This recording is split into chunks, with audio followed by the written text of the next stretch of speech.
video interpretation. Thank you, Marianne. So before we get started with our full agenda, we're going to go ahead and swear in some new members for the board, new alternates, and also replacements. So we have Jessica Maldock from CSAC, who will be replacing Patrick Terry. We have Pamela Ong, who will be an alternate for Tom Fu for ICCU. And then we also have Cassandra Mark, there we go, who will be an alternate for Assembly Member. I'm sorry to interrupt you again. This ASL interpreter is not going to work if I can't hear you. There's somebody who's making a lot of noise over you. I don't know what that is. Thank you. Thank you. We'll try to keep it quiet here in the room. I'll try to project even more. Undersecretary Ingenito, I'd like to turn it over to you for the oath. Great. If I could have the three new members stand. Thank you. And it'll be just a simple repeat after me. I'll ask you to raise your right hand. And then when I get to the blank, blank, then you can state your name. We can do this all at once, unless you want to do them individually. And all at once is fine. Just state your own name and we'll get this moving along. All right, so please raise your right hand. I state your name. Jessica Maldock, Sandra Moore. Do solemnly swear Do solemnly swear that I will support and defend that I will support and defend the Constitution of the United States the Constitution of the United States and the Constitution of the State of California and the Constitution of the State of California against all enemies, against all enemies, foreign and domestic. foreign and domestic. That I will bear true faith and allegiance And I will bear true faith and allegiance to the Constitution of the United States to the Constitution of the United States, and to the Constitution of the State of California. to the Constitution of the State of California. That I take this obligation freely, I take this obligation freely without any mental reservation without any mental reservation or purpose of evasion. or purpose of evasion. And that I will well I will well and faithfully discharge the duties faithfully discharge the duties upon which I am about to enter. upon which I am about to enter. Congratulations. And if I could, actually, can I have them step outside to sign the oaths, and then you guys can return to the meeting. All right, thank you. And welcome to our new members of your board.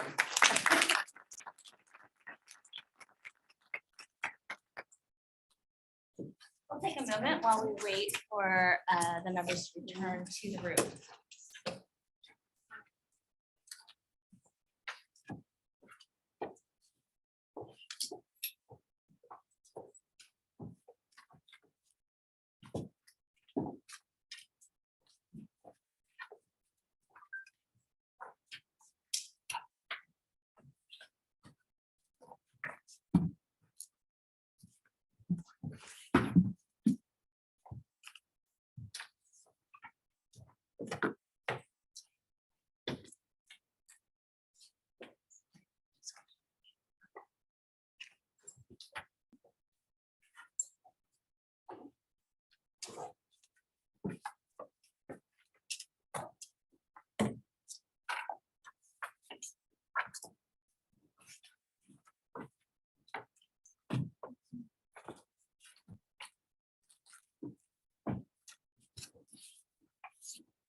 Great, so I would like to keep moving and have Jessica officially as part of our board and ask Patrick to come up so that we can acknowledge his service.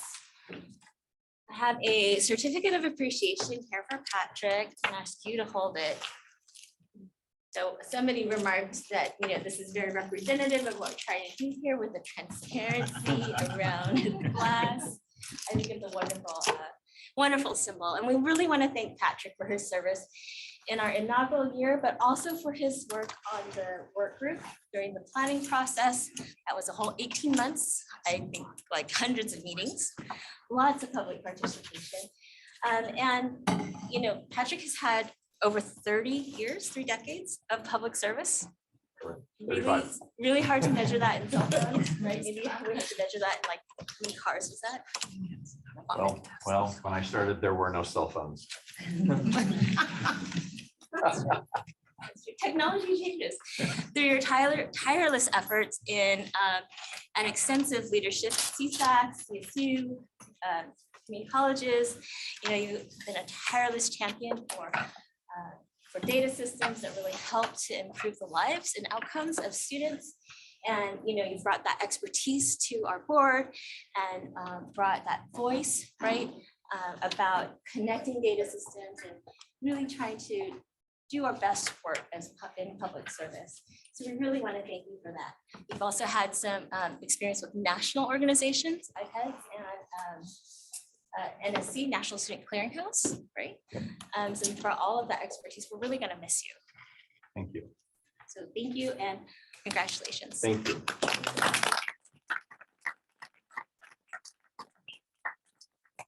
Words of advice. you'd like to Yeah, give? words of wisdom. Okay. Well, so I mean, the planning process for what we have today here for me was about 20 years long, right? And it started even while CPEC was still in business. And, many of you have been with me during that period of time. I kind of refer to it as we've been playing past the floppy sometimes in an environment that's been really, really difficult to get it done. And so I'm really, really happy that I actually got to be a part of this and its creation, because that's something that we've needed. And I've been trying to keep a flame on for 20 years, and to see it actually finally come to fruition in the way that it has is a really great thing. And I'm looking forward to seeing it completed and implemented, and hopefully to a point where it can never, ever go away ever again. That's the thing that I'm really hoping for, and sometimes it's been scary, sharing data and, giving access to researchers. I never turned down a reasonable research request from anybody, even though sometimes that's a little bit scary. If you look back to me from where a lot of this started, Student Right to Know Act, No Child Left Behind, it forced us to actually become public with accountability, and it forced us to become public with data and share data with each other sometimes. And if you look at where we've come since then, all of the great advancements and policy changes that have come about have come about because of data and because we've shared data, sometimes in a difficult environment. We've had to publicly, say, here's what we do, and that invites scrutiny, and that's okay. Look at things like, we've gotten rid of admissions tests. We've gotten rid of placement tests, and then we got smart and we got rid of remediation completely, right?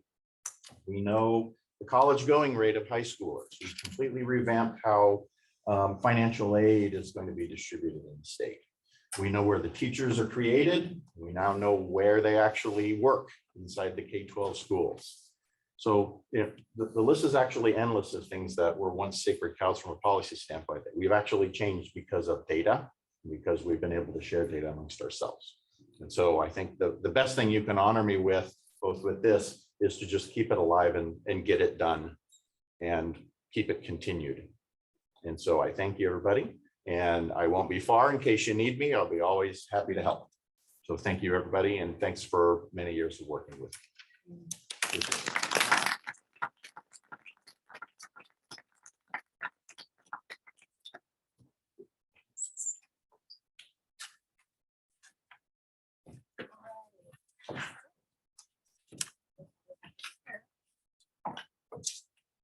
Just a quick agenda review for everybody. So today we have, we'll have some executive director office updates. And then we'll have a board workshop. 5 highly effective boards that will be presented. We'll have some reports from the governance manual ad hoc committee, the advisory board updates, student experience audit, messaging opportunities, Calais Learning Colleges.edu, and we will have a closed session towards the end of the day. So we look forward to a very, very full agenda. Generally, in today's meeting, what we will do is we'll have the agenda item presented, then we'll have board discussion, and then we will have an opportunity for public comment before any action is taken by the board. So those prompts will be in the slides that you see before you. And I'm going to go ahead and turn it over to Marianne for board updates, or for the office update, sorry. Thank you, Amy. So I'm happy to give an update on where we are with our work. Next slide, please. What I thought I'd do about 6 months ago at our August meeting, you all reviewed our 12-month work plan. So the way I'm going to structure my update this morning is to give you an update on where we are in each of those sections of the 12-month work plan. In your packets, you have that work plan in case it's easier for you to read it there than on the screens. So you can go to the next slide.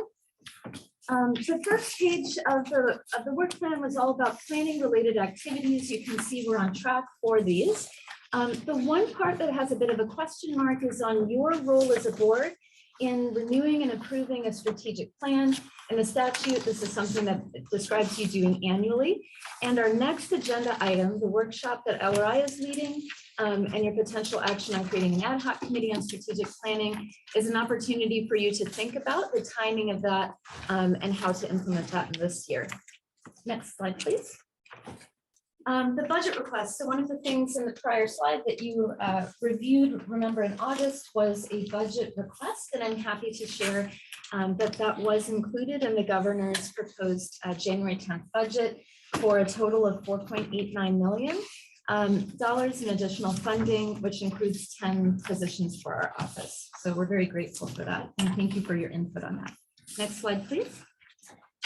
Governing board activities. So you're on track. The things that we had mapped out for you to do this year, you've been taken care of. One reflection on this slide, the second row, is about the advisory boards. We see that the advisory boards have been working with them this fall. Last year, Sydney and I were able to meet individually with almost all of them. And I was really impressed and inspired by the depth and breadth of professional experiences and by the inspiring personal stories that so many of the advisory board members shared.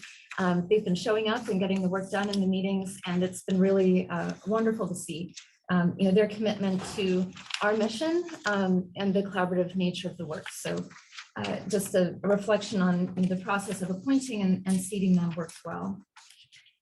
Next slide, please. All right, analytical data. So this slide is all about the work to bring together the data from our data providers, link it, and create our linked data set. The big circle and the arrows represents that a lot of the work that we've described on building that data system is shifting by a quarter. And the reason is that our procurement, as we talked about last time, for our system integrator and the procurement for a security consultant took longer than we anticipated it would last summer when we put together this plan. So I just want to be really transparent about that. What's slowing this down is our procurement. Este año. De hecho, es lo que estamos ahora usando, Cradle-to-Career o de... And it's our procurement that is requiring this shift. So I wanted to be transparent about that.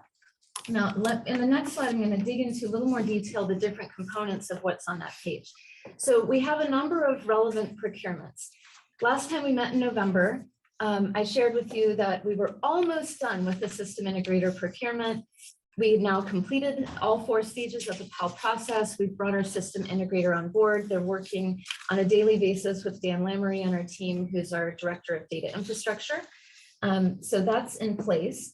But the story I want you to take away from this slide is that the system integrator is one piece in a larger puzzle of all of the different contracts that we need to put together to do this work effectively. So we've brought on our independent verification and validation contract, a security consultant who we've just brought on board this week. So we're very excited that that is now complete. We have a project manager is working with us, and then we've procured some of the different components of the tech stack. What I want to zero in on that we're just now releasing is this RFO on UX UI, so user experience and user interface.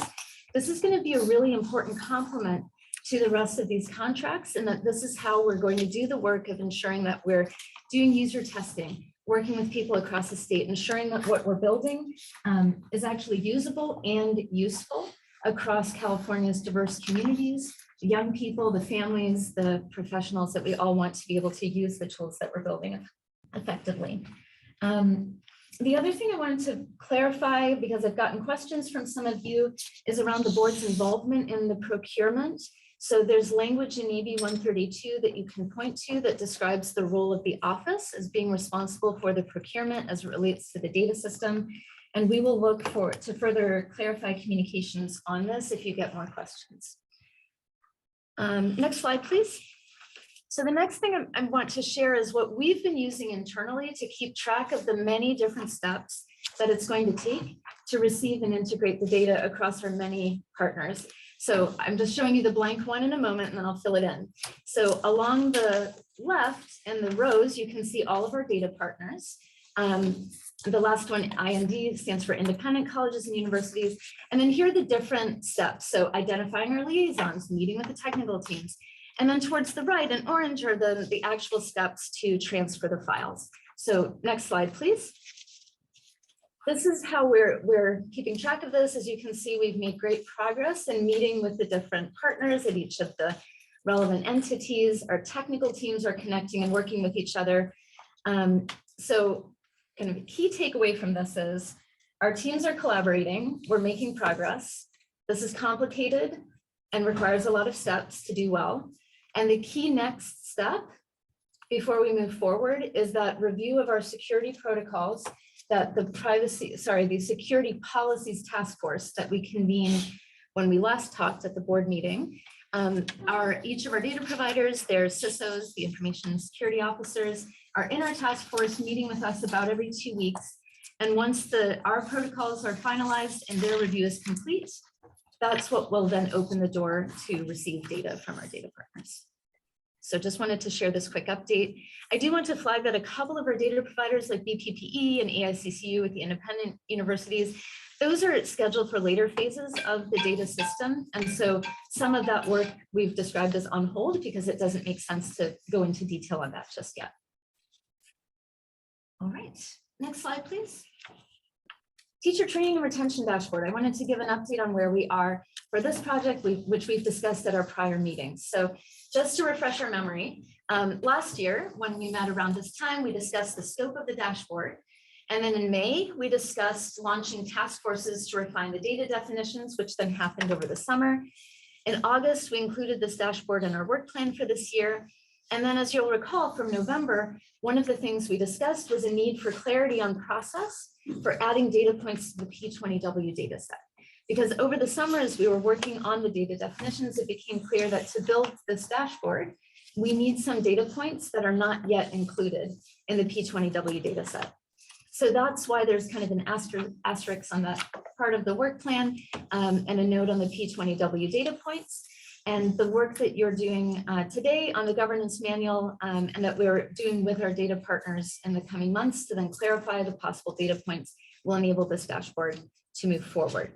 In the meantime, the user-centered design work that Ryan Estriado is developing is focusing on teacher dashboard relevant topics so that we can have that input feed into our design principles.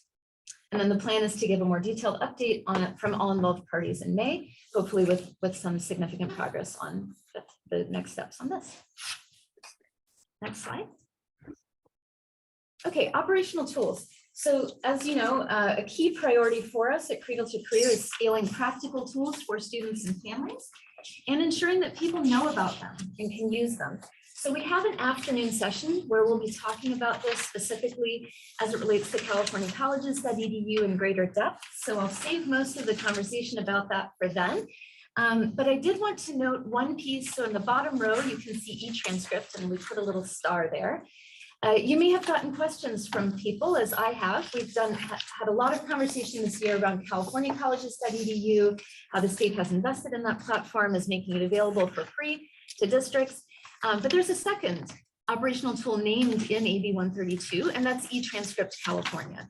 So we put in our work plan that the first half of this calendar year, we're going to explore in more depth what we can do in collaboration with e-transcript and how we can explore that scaling and working with that operational tool. So just wanted to flag that that's up next. And then it was kind of a strategic choice to focus first on California Colleges Day.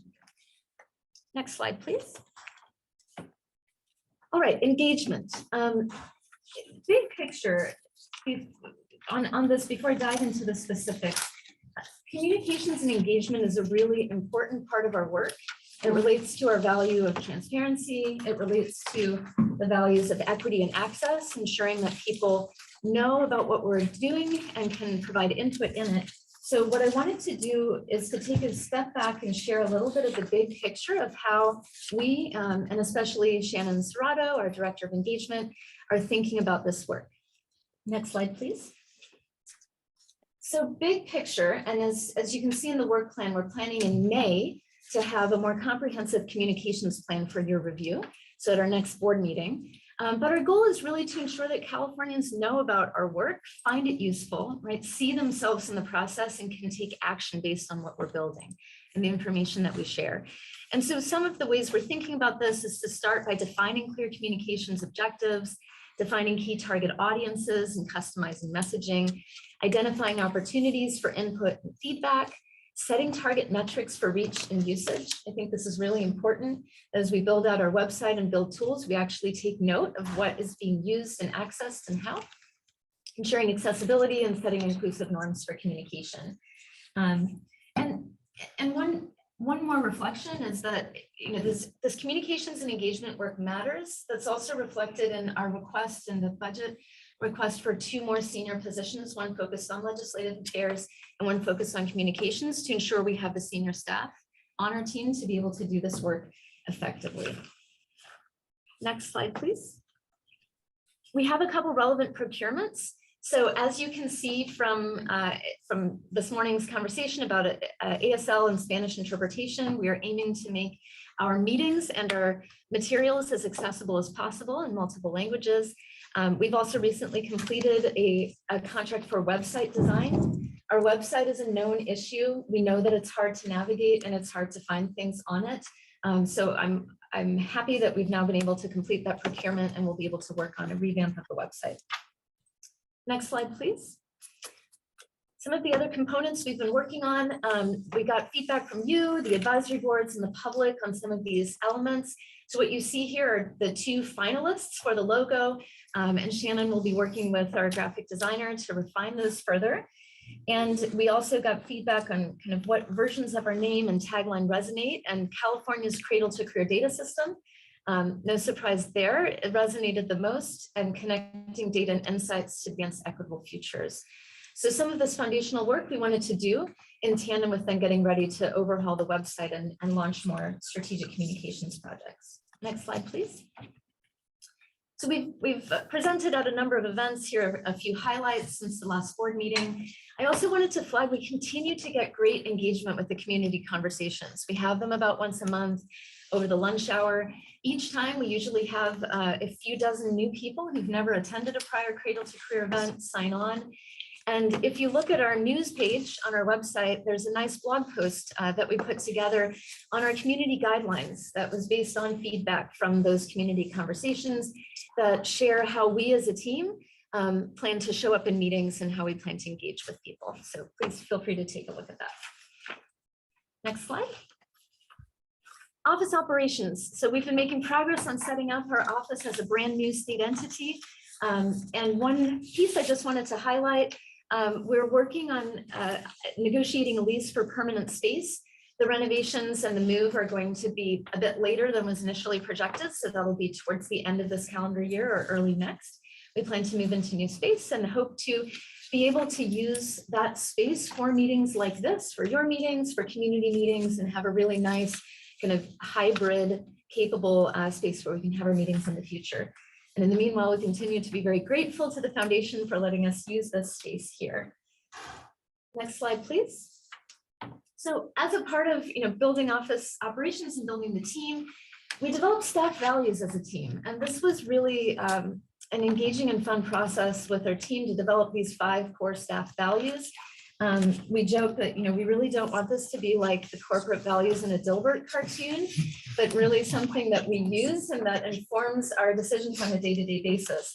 So I've already seen this factor into our day-to-day work. We talk about it. Sometimes somewhat humorously, like if I need to say something embarrassing, it's like, okay, value, C2C value, transparency, here's what I did wrong. But also, building this into our how we're doing our hiring, right? The kinds of questions we ask in our job interviews, the kinds of questions that we put into our performance review process, right, is really guided by these values that we developed as a team. I also have found it helpful day to day when I'm facing a tough decision, right? Where it might be easier to move on from something and say, wait, we need to be transparent. Let me solve this issue. Let's talk about it and then resolve it. And we're also having this guide our work, for example, with the security task force.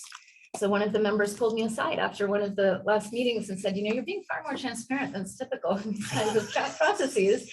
And, that might mean that our conversations, are in depth and sometimes slow, but it really matters for building the long-term trust. So we're committed to this. We're not going to do it perfectly, but we'll do our best to live up to these values. Next slide, please. Hiring. We're doing a lot of hiring. I'm excited to share, many thanks to Leslie, who spearheaded this effort. We were selected to be a part of the new Work for California initiative. This is a collaboration across many state entities, including ODI and GovOps and CalHR, is being championed by the governor's office, that's intended to do a big hiring push this spring to bring people into the state for key positions. So we're a part of that. You can see the positions we're opening soon. We have a number that recently closed and are in process, and we have a number of new team members. So we're excited. We have a lot of hiring to do. Every time the jobs report comes out and notes how low the unemployment rate is, I just reflect on some of the challenges in finding people in this current environment. But we've been very fortunate with the team we've already been able to build, and I'm very grateful for everything you have done to help amplify the job postings. All right. Next slide. All right, so just to wrap it up, highlighting when our next meetings are. So our next meeting is May 10th. The default plan for that is to be virtual. But I want to make a note because I think this is useful for you to keep in mind as you consider the new ad hoc committees you're forming and the work you're going to do as a board.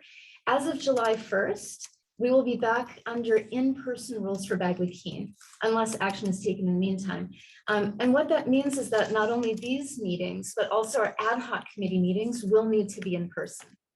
So I just mentioned that in the draft charters that you have in your packet, we have aimed to front load the work of those ad hoc committees to take place prior to July 1st to minimize the amount of travel, especially those of you who aren't in Sacramento, need to do. But I just wanted to flag this as we go into the next item and you think about your work as a board, to just keep in mind that the pace of work we've been able to accomplish over the last year with you in ad hoc committee meetings will take more travel in the future if we're back under in-person Bagley-Keene rules. Right. Any questions? So we're happy to open up for questions for Mary Ann on the report that she gave from the board members. Comments, questions, thoughts?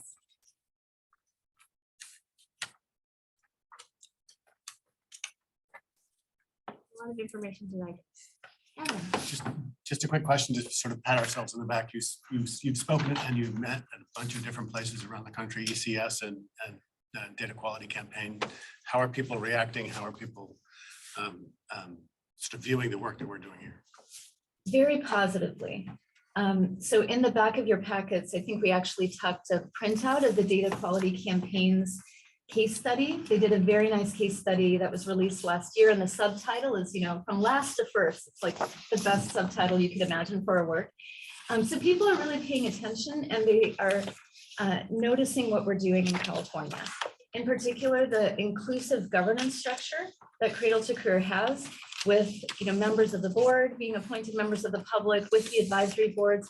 That in particular has been noticed. And our friends at the Data Quality Campaign have mentioned that that's something that is inspiring and really people are taking note of that across the country. One thing that's really interesting, I was just at a meeting with the Data Quality Campaign last week, and I was talking with one of my counterparts at another state that has built a state longitudinal data system and has been doing this work for many years. So yeah, we keep hearing like, oh, are you looking at what California's doing? California's doing these great things. And I said, you do realize we have yet to accept a single line of data from our data partners. Like, we're at the early stages of this work. But I think that speaks to even, the work that has been done around governance, around the way that we communicate about the work, around the unprecedented, high number of data partners who we have on board and signed legal agreements is already being noticed, and it's really exciting. Yes. Just congratulations on all the progress. Great ideas. I wrote down, I develop staff values. We need to do that. I would really like to commend that process as well, because you are enshrining some of our values that we all share as board members. And as we move forward with this vision for this data system into the staff, into the direct operations, I think that's such a. And this was really organic from the whole team. I realize, I just want to be sensitive to the fact that I, as the executive director in this meeting, I feel like I'm getting a little too much credit because the entire team developed that together, and I appreciate how how the whole team has shown up in that way. Thank you. Orchestra is only as good as the conductor, so take the credit. I'd also like to extend my praise in for the accomplishments that are being made. And I also want to convey how helpful it is to receive the information in such a intuitive and elegant format. There's so much that's packed in here, but for us as governance board members, we don't need to get into the details. We just need to be kept informed and moving forward in a coherent and thoughtful way. And I really want to just extend my thanks to both the great work, but also how it's being presented. So thank you. I'd like to second that.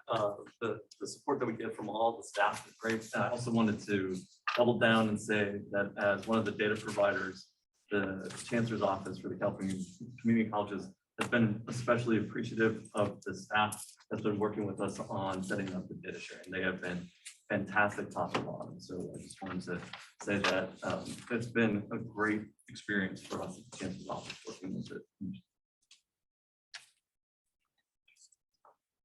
All right, and so now I think it is time for public comment. I'd like to go ahead and next slide.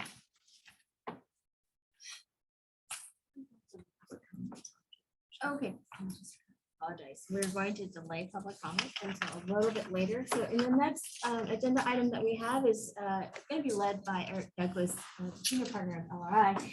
And just as a quick introduction for this segment of the agenda, I think when I took over stepped into the board chair role, one of my main priorities, what I wanted to do was to bring the engagement that we had, the ability to have open candid conversations from the work group planning process into how we operate as a board. And I think that spirit of engagement, that openness, that ability to voice our thoughts and hopes and dreams, is that relationship building, right? That process happens over a number of meetings and interactions, and it takes time. But one of the really important things for us to do is to circle around how we do our work together and enshrine and memorialize those processes and those policies into things like the governance tent. It's really important for us to get together, have conversations, provide input, and then memorialize it into a document that we can all refer back to, getting on the same page, right? So one of the high level vision for the board cannot happen without, action, detailed activities for the office. And so for us, we need to have a shared understanding about how we come to consensus, how we make agreements, and then how we move forward from those agreements. And so, I feel like the work of our board is really to set that North Star for the office as it takes these steps forward towards creating this landmark data system here. Something that we all want to be proud of, because we are going to be, as Patrick noted, as Marianne talked about, in this landmark system to help build a more equitable future and more successful outcomes for all Californians.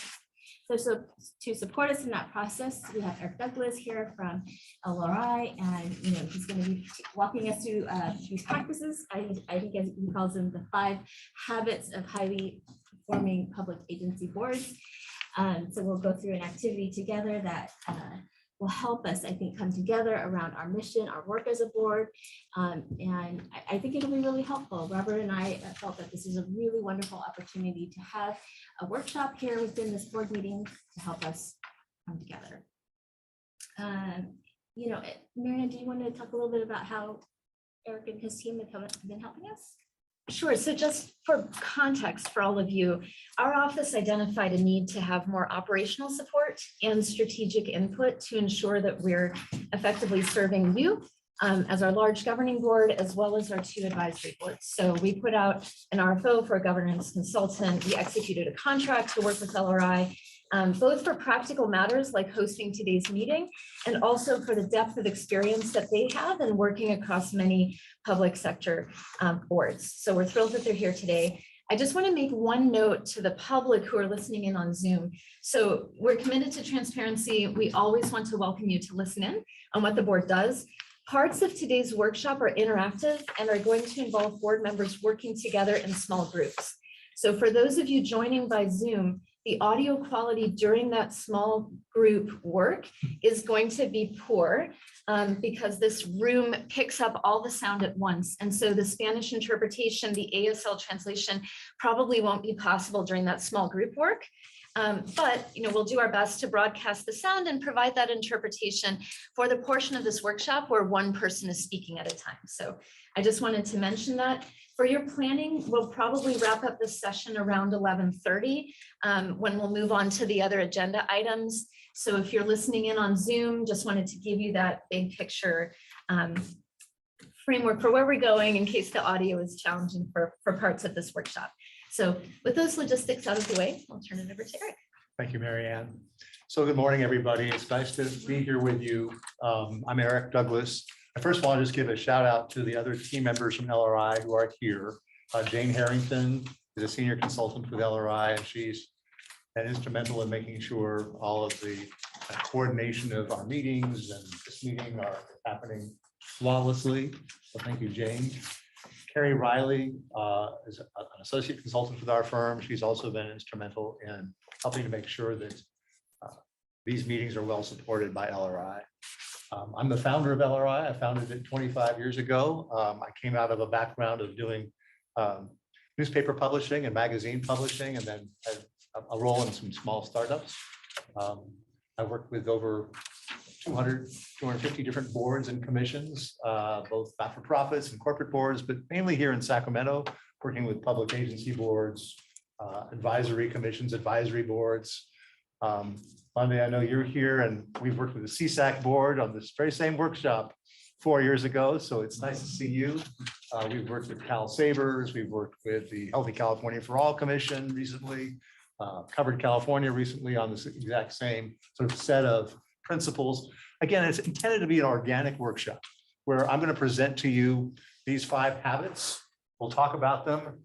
We'll talk about which ones are perhaps most relevant to this board. There's going to be some that are going to feel a little bit more generalized than perhaps are relevant to the C2C board, but that's okay. This is kind of in the spirit of just trying to help us all get oriented and aligned around what do really effective boards do and what don't they do. Let me hand this out, and perhaps I can just get 2 stacks here and just ask them to pass them around.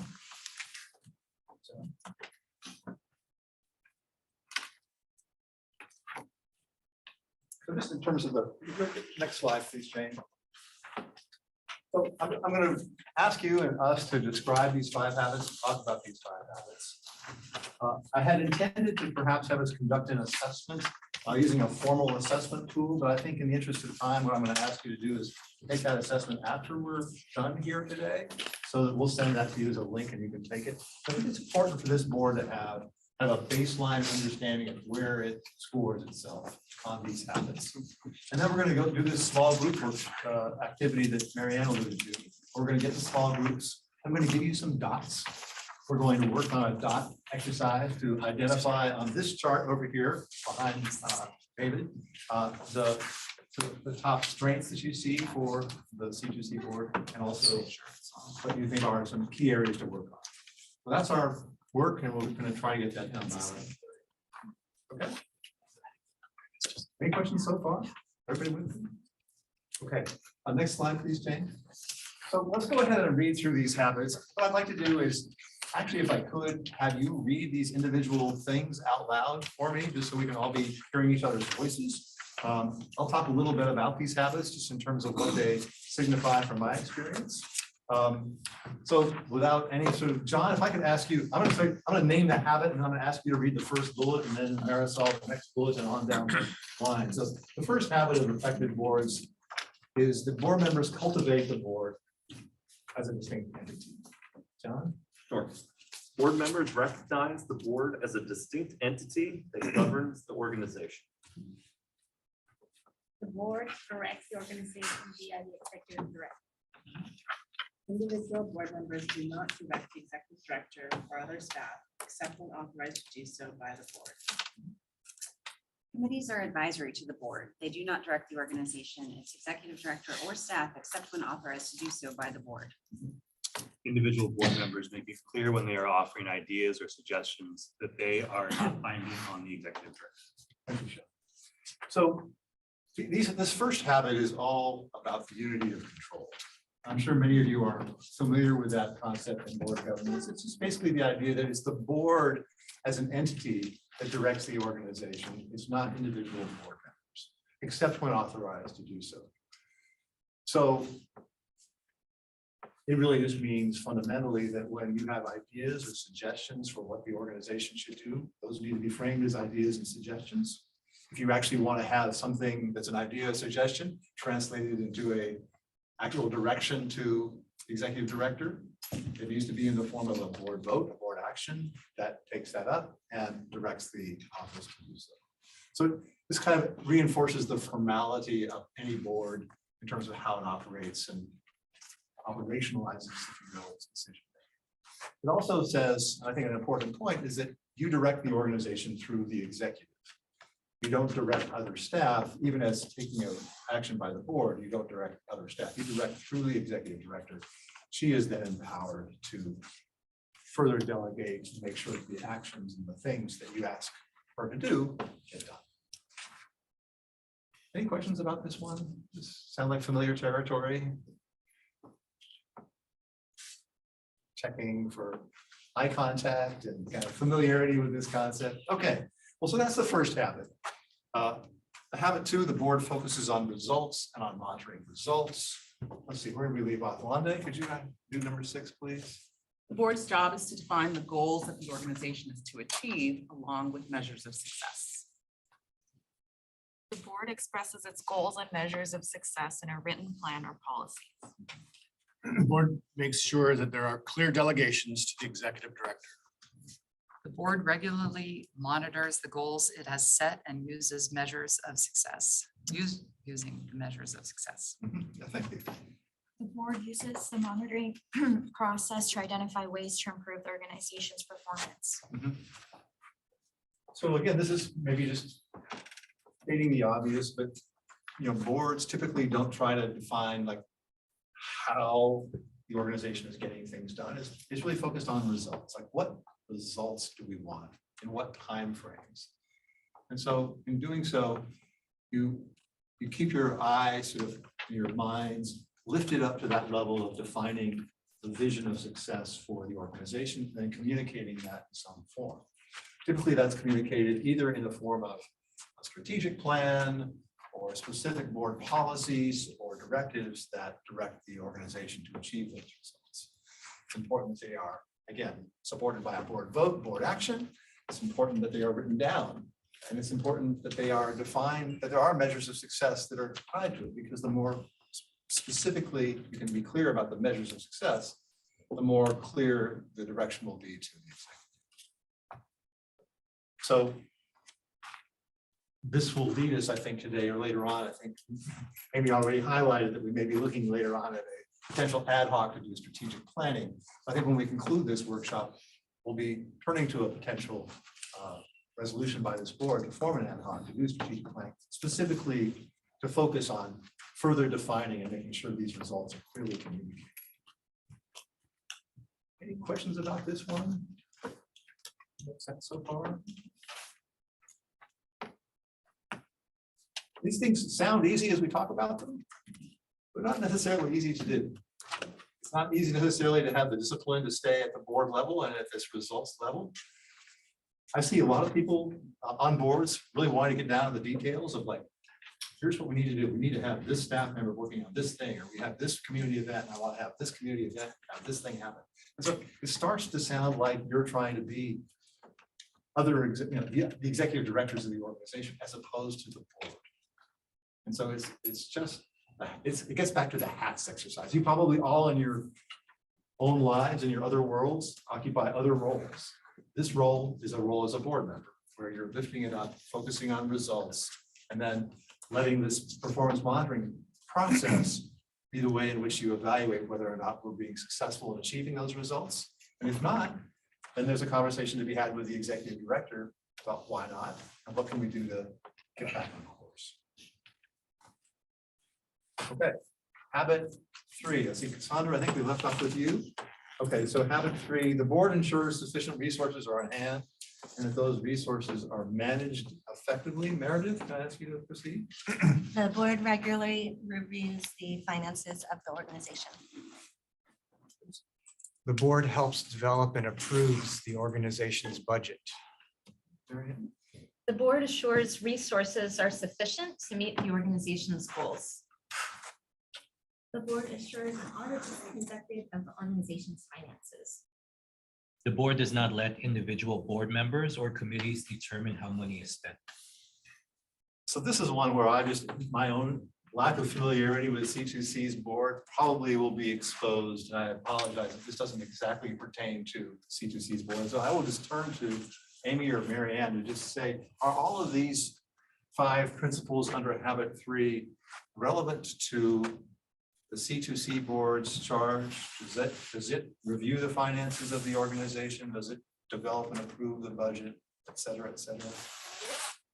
So the board annually reviews a budget request. So for example, last summer in our August meeting, we prepared a draft budget request that the board reviewed and provided input on. What I think conceptually, these can conceptually probably align. What might be slightly different is that we're housed within the Government Operations Agency.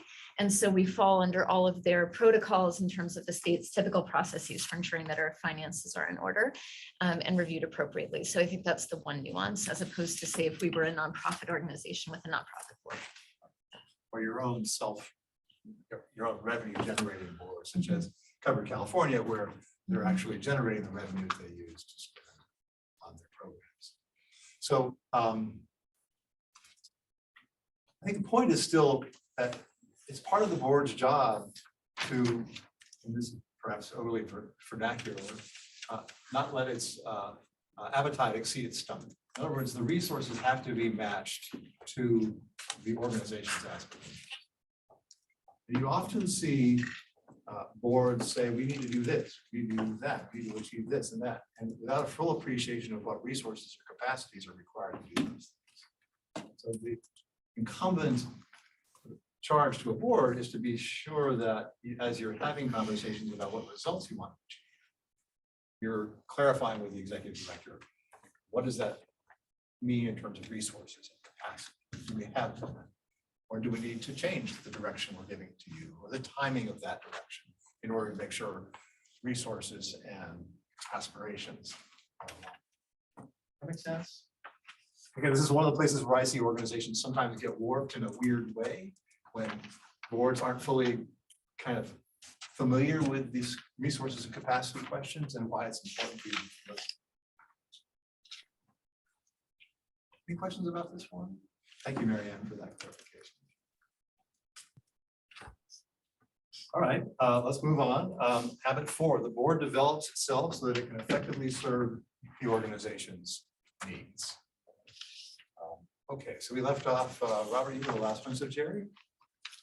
The board regularly monitors and discusses its effectiveness and structure. The board clarifies the roles of the board committees, board members, board officers, and executive director. The board assures an orderly succession of board leadership. The board assures new board members are oriented to be effective as board members. Yeah, so this is just the important work of continuing to think about and reflect on what are we doing well and effectively as a board, and what do we need to continually think about and reflect about improving. So, and Javier, I'm sure you've served on other boards. You know how important this is in terms of making sure the role of board members is clear, the role of your officers is clear, committees having clear charges, all of that is just important infrastructure for a high performing board. Today's workshop is an example of doing this. The governance manual, which I looked at and had a little bit of a help in trying to look at with you, is an important example of where you have now a document to refer to if you're curious about goals.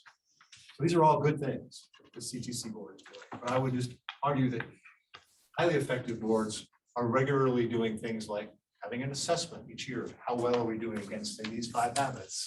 We have other assessments that we do of boards that get down to the nitty gritty of things like John alluded to, which is, do we get materials timely? Are the materials clear, as you talked about?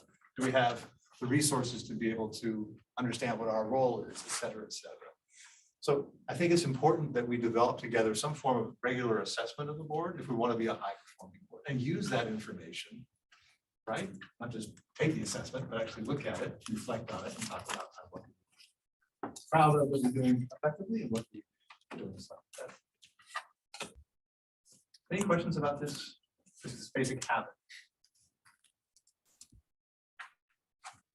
Okay, so far so good, right? For the last habit, the board provides feedback and support to the executive. Let's see, Kylie, did we leave off with you? Or? Okay, so David? The board regularly evaluates the executive director on the basis of the organization's success in achieving the goals. The board assures the executive director receives the coaching, mentoring, and training support that he or she needs. Thank you, Marisol. The board respects the role of and delegations to the executive director and does not micromanage team workers. So it's noteworthy that there's a performance evaluation today of your executive director. Kudos, that's great. I think that's a very important thing to do on an annual basis. I have worked with many executive directors, CEOs, and of course, every one of them needs support, capacity building, just as we all do. And so this is just a reminder that you are the employer of the executive director, and so as the employer, it's your job to make sure she has the feedback she needs and the support she needs. Questions about this one? Okay, well, I hear you. I can feel you all itching to do this small group exercise. So next slide, please. Let's see what the next slide says. Yeah, so I mentioned that I have an assessment for you to do, but I think what we'll do in the interest of time is we'll send this assessment to you that you can take online, and that will enable us to kind of get a real gauge on these 5 habits. So instead, what I'd like to do is just have this go to this the second bullet point, which is in small groups, identify strengths and areas to work. So I'm going to ask you to get into groups of 2 or 3. We have dots. Where are our dots?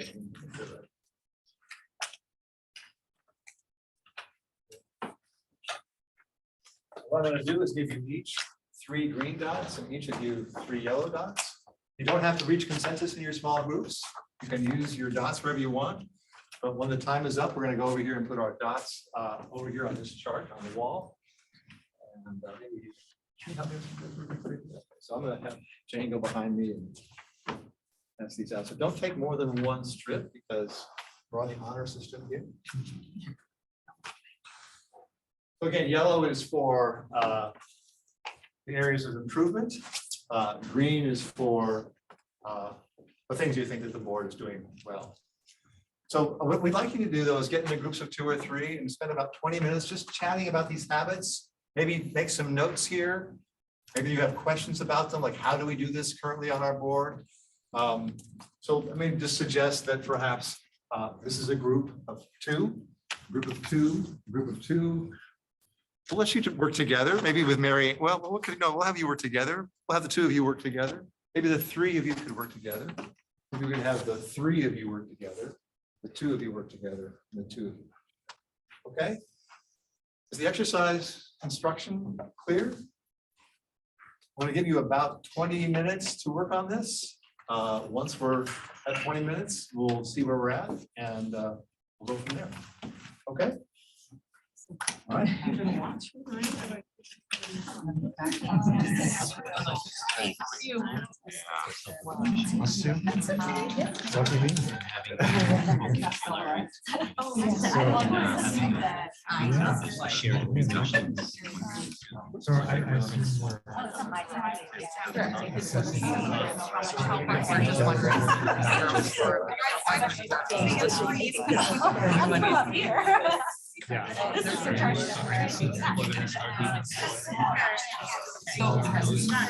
This is Cassandra. This is her first. And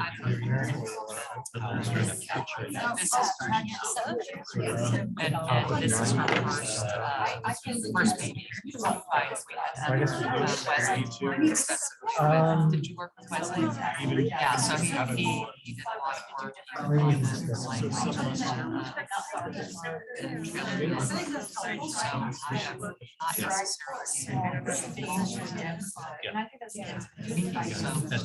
Are you on any of the?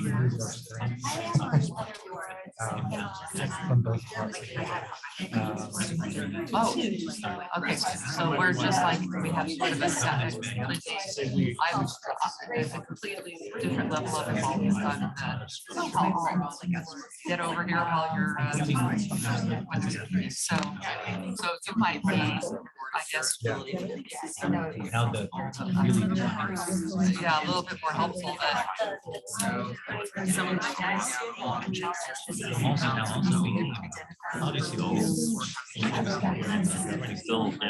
really digging in. I think this one is Most of it for me, so it's really top level, which is of course more of my role to be just a legislator there. But if I look at, I'm just having one. I think we'll just keep it from these journeys. It certainly seems to me that that is happening.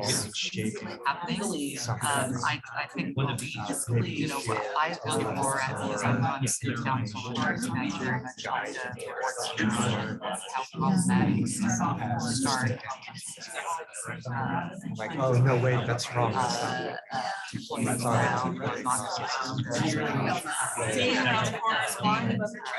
All of that, I feel like it certainly seems to me from my level that this happens. Yes. So what Yes. blended Yes. work. Yes. Be creative. Yeah. Maybe not all of us are totally. Because around so to me, that's where we see that. Right. Yeah, so to me, that's where we have a role. So, It's really how do we. I think number 5 in particular. Generally, and in addition May to not be clear. Somebody like myself is like, am I offering like an idea, or is this something? So, but you also think with the. Oh, there is, okay, he was presenting to the so much of the in the weeds work. Thank you.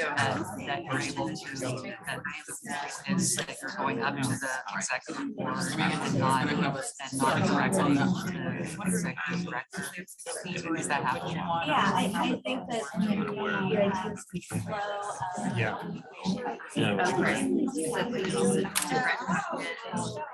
Okay, thank you. Yeah, no, so.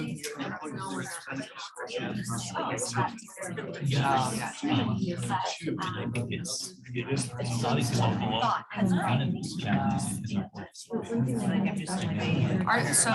what is your role what is your role at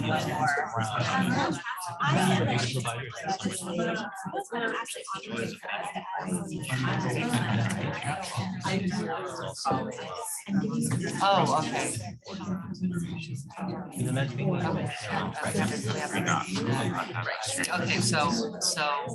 Okay, but you have the, what are the sub?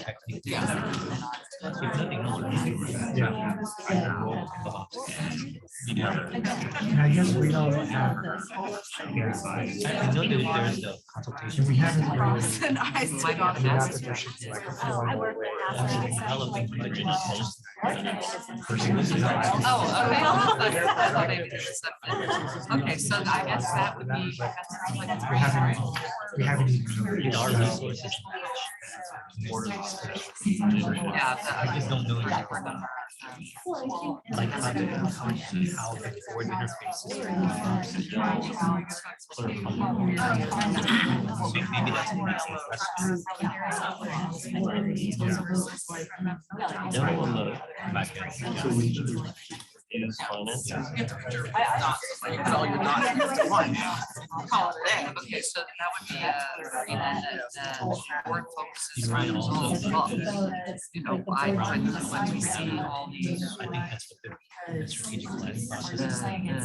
The charts that are being put out, I certainly think that Mary Ann's very good at. So we have three. Making sure that And there are many. So are we talking about the top most biggest challenge? Really obviously. give us good guidance on whether So out of the 22. I think in the end, she feel like vastly across my state. She feel like she can get it. It's hard to tell right. It's going kind of on as far as concrete. So I think these ones are tricky to know. Organizations. Working for. Show that.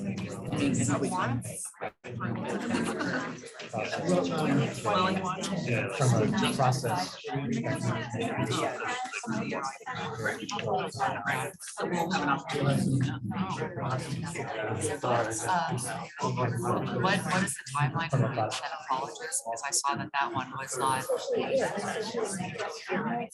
Yeah. I didn't know. Yeah. And that was, you know, that's probably the hardest part. It's kind of encompassed. I mean, one of the executive director. What about? Because if it's ensuring sufficient. We're not going to be involved in having time. But We're doing that. Yeah, today what is that?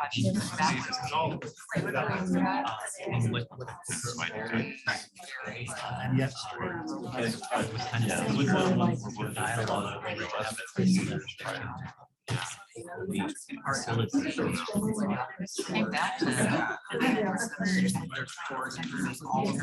Layers and layers of that. We as an office need to work with legislature, government.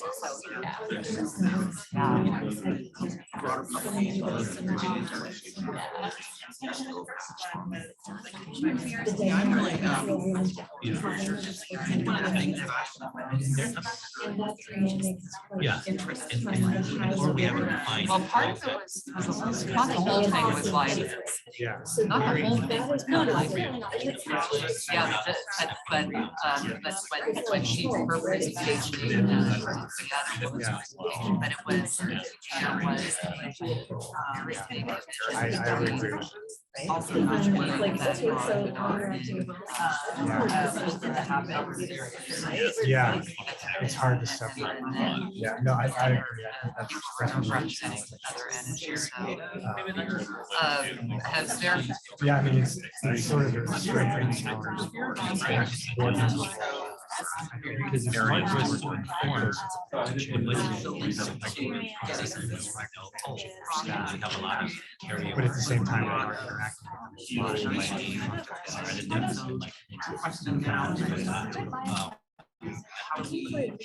And then whatever the interface. I think you said that.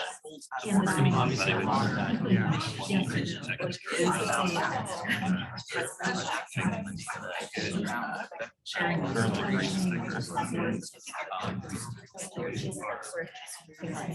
worry a little, but I wonder too about like. Something that I would highlight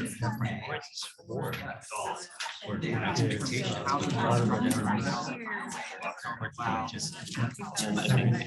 So I think probably part of.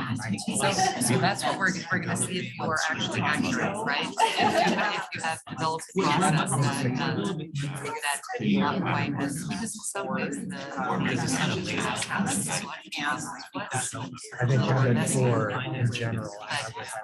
But then as the year went on, getting smaller groups to lay out the process. So how is it? So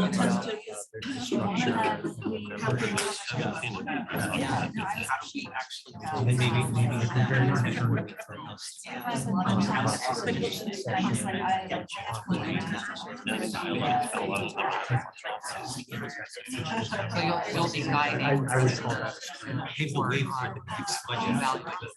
But at the same time, I think based on what you've decided.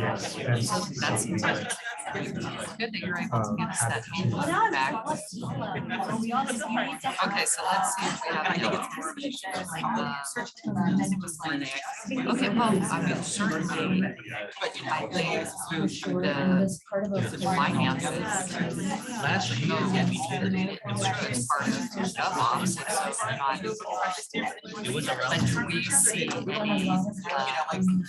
any findings, should we do more transparency for finances? I guess. You're right. You're looking for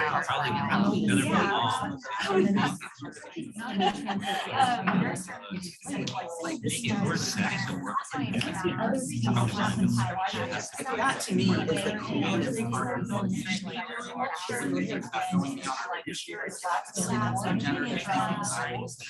should be talking about. I mean, I would be that too. Yeah, it's part of the sufficient resources that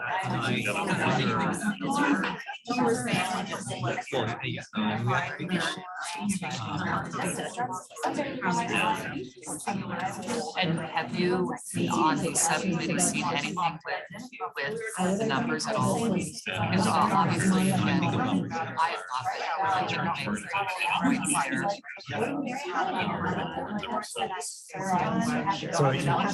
So that's so the forum and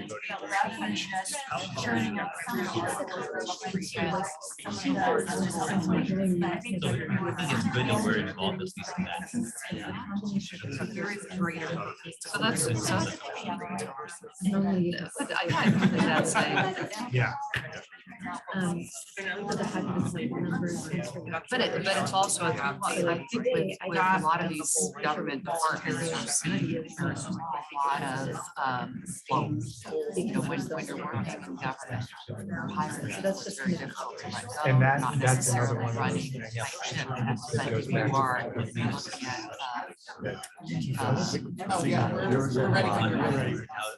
some of the newer agencies. I think we can put stuff where we want. We don't have to do it. But I agree. The theory makes sense. Hopefully you don't know how practice.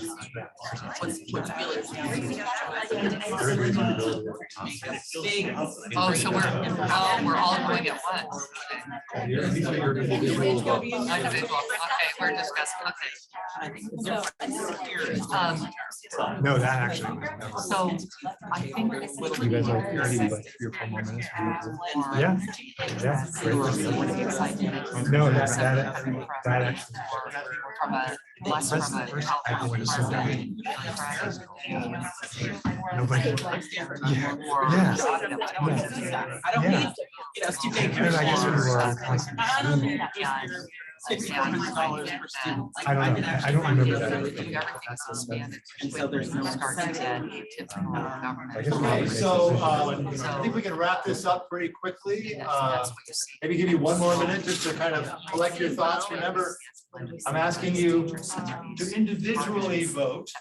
And so now that you've had these good conversations, I'm hoping that you will take your green dots and your yellow dots and as individuals swarm up to this poster on the wall and place them wherever you think you want to place them.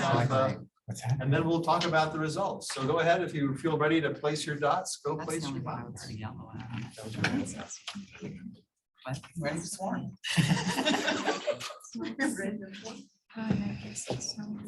Oh, is it touch?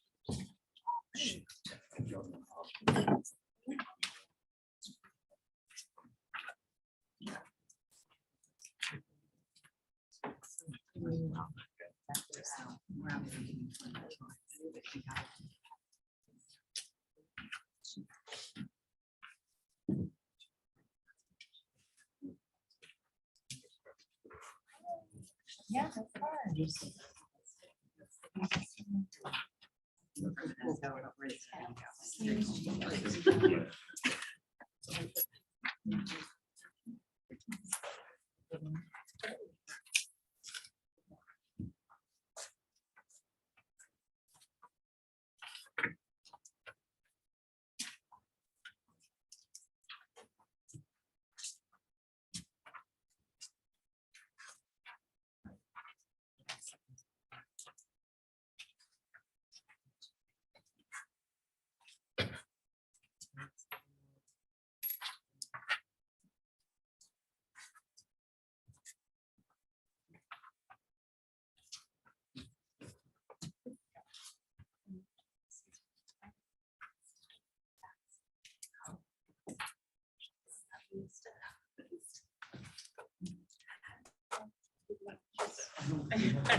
Okay, I'm more like.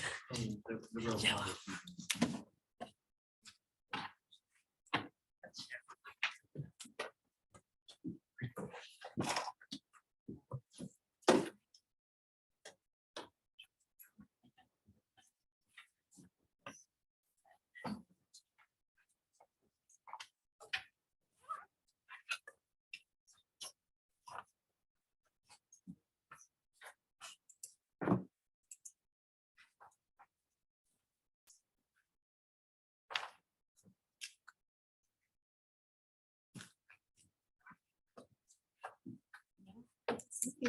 How are you?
Because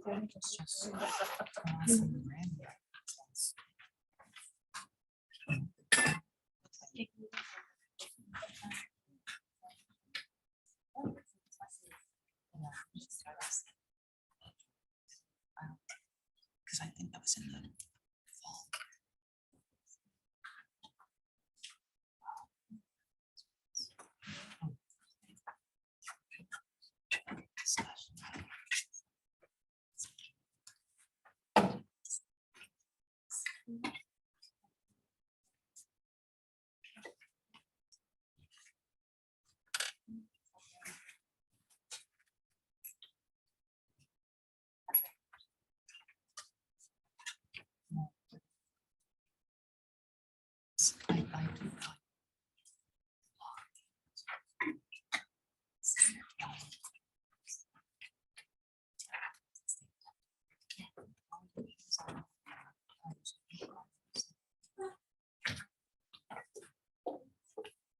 Has everybody had a chance to vote or are still more people?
Yeah.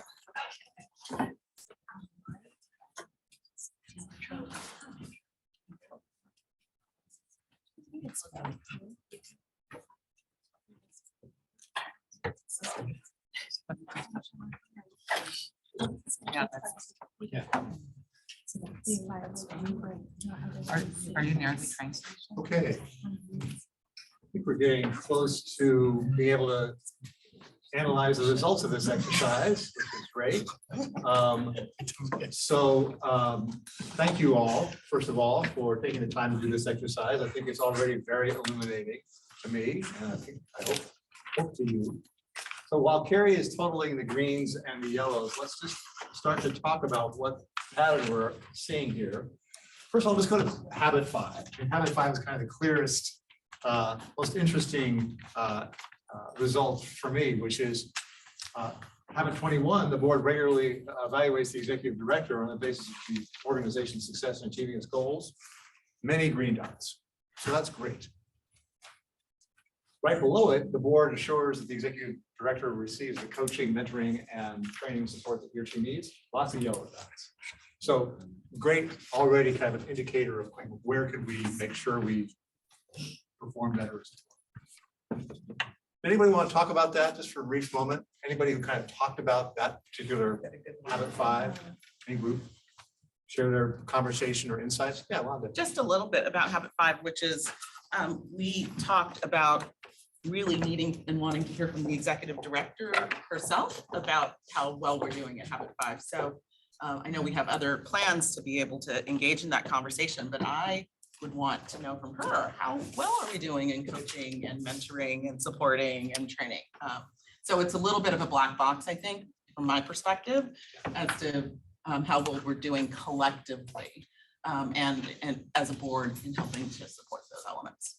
I think that's great. I also will just add, Wanda, that I think one of the habits of a high-performing board that's not on here is that the board regularly asks the executive director for feedback about itself. How are we doing so that you are able to kind of benefit from that insight from your executive director? Okay, yeah, David. Another thing that we talked about was, I don't think we've ever asked Miriam, what do you need? And what don't you need?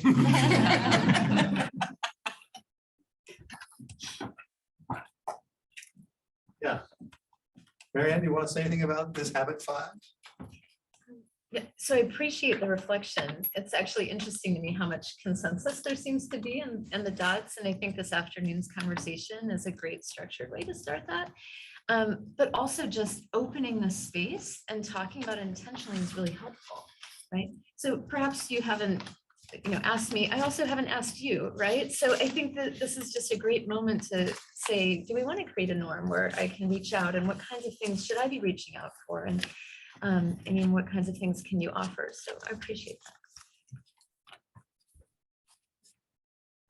So going up to habit 1, where we've got quite a few green dots for the very first habit, and then for the second habit, the second and the third, as well as for the 5th one, where there are a couple of yellows next to habit 5. But let's just appreciate that there seems to be a lot of strength around this first habit of the board recognizes itself as a distinct entity that guides the organization. As I said, when we were talking about it, this control is really just kind of the most fundamental bedrock principle of effective boards. So the fact that you're not trying to individually direct the organization, but that you're recognizing as a board you have to do that, I think that's a really important thing. There is one yellow dot on the first one. I'd be curious to hear about that yellow dot. And then there are a couple of yellow dots on the 5th one, which is individual board members make it clear they're offering ideas or suggestions that they are not binding on the executive director. So would anybody like to, especially the yellow dot voters on this one, like to share any insights or thoughts they had? Yeah, Debbie. I'll share a little bit about our conversation. I actually on 5, I put both a green and a yellow dot. And one of the things that I think was part of our conversation throughout, all of the habits, or many of them, was the challenge of there's the now and then there's the future. And I think we're all excited about this data system because of the future and the process of building. I think, I know for myself, I'm excited to engage in those conversations. The process of building the system, I have no idea what that takes. So it becomes a lot harder to think about results in this interim period. And I think that goes into some of this. So I think at this point, my own reflection is that I think that we are doing well on this now. And I think it will become more challenging for us going forward to continue to do well on this when the rubber starts to meet the road and we actually start to see the results. Because there are a lot of the people on this board are here because they wear a particular hat when they're not on this board. And things can start to get awkward. This was not an uncontroversial system when it was being pursued through the legislative process. So I think that's why I put both a yellow and a green. Thank you, Debbie. Other reflections on this first habit? I would like to just follow up on that, because I do think with the number of data providers that are on the board, it can be a quandary. Am I thinking about this as a data provider, or am I thinking about this as a board member, and how do I weigh in, right? And we want the best for the data system, and that's why we kind of have, these two sort of roles sometimes. And so I'm just curious to know whether you have some advice for how to deal with that entanglement.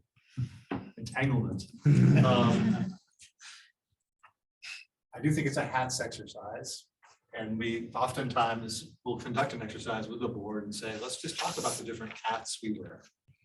And some people wear a couple, some people wear 5 or 6 different hats. But the advice is that when you come to this board, you be clear about the hat you are wearing. You are fiduciarily responsible for the outcomes and success of this organization as members of its board. And so the hat you wear is here as the interests of this organization as the primary focus.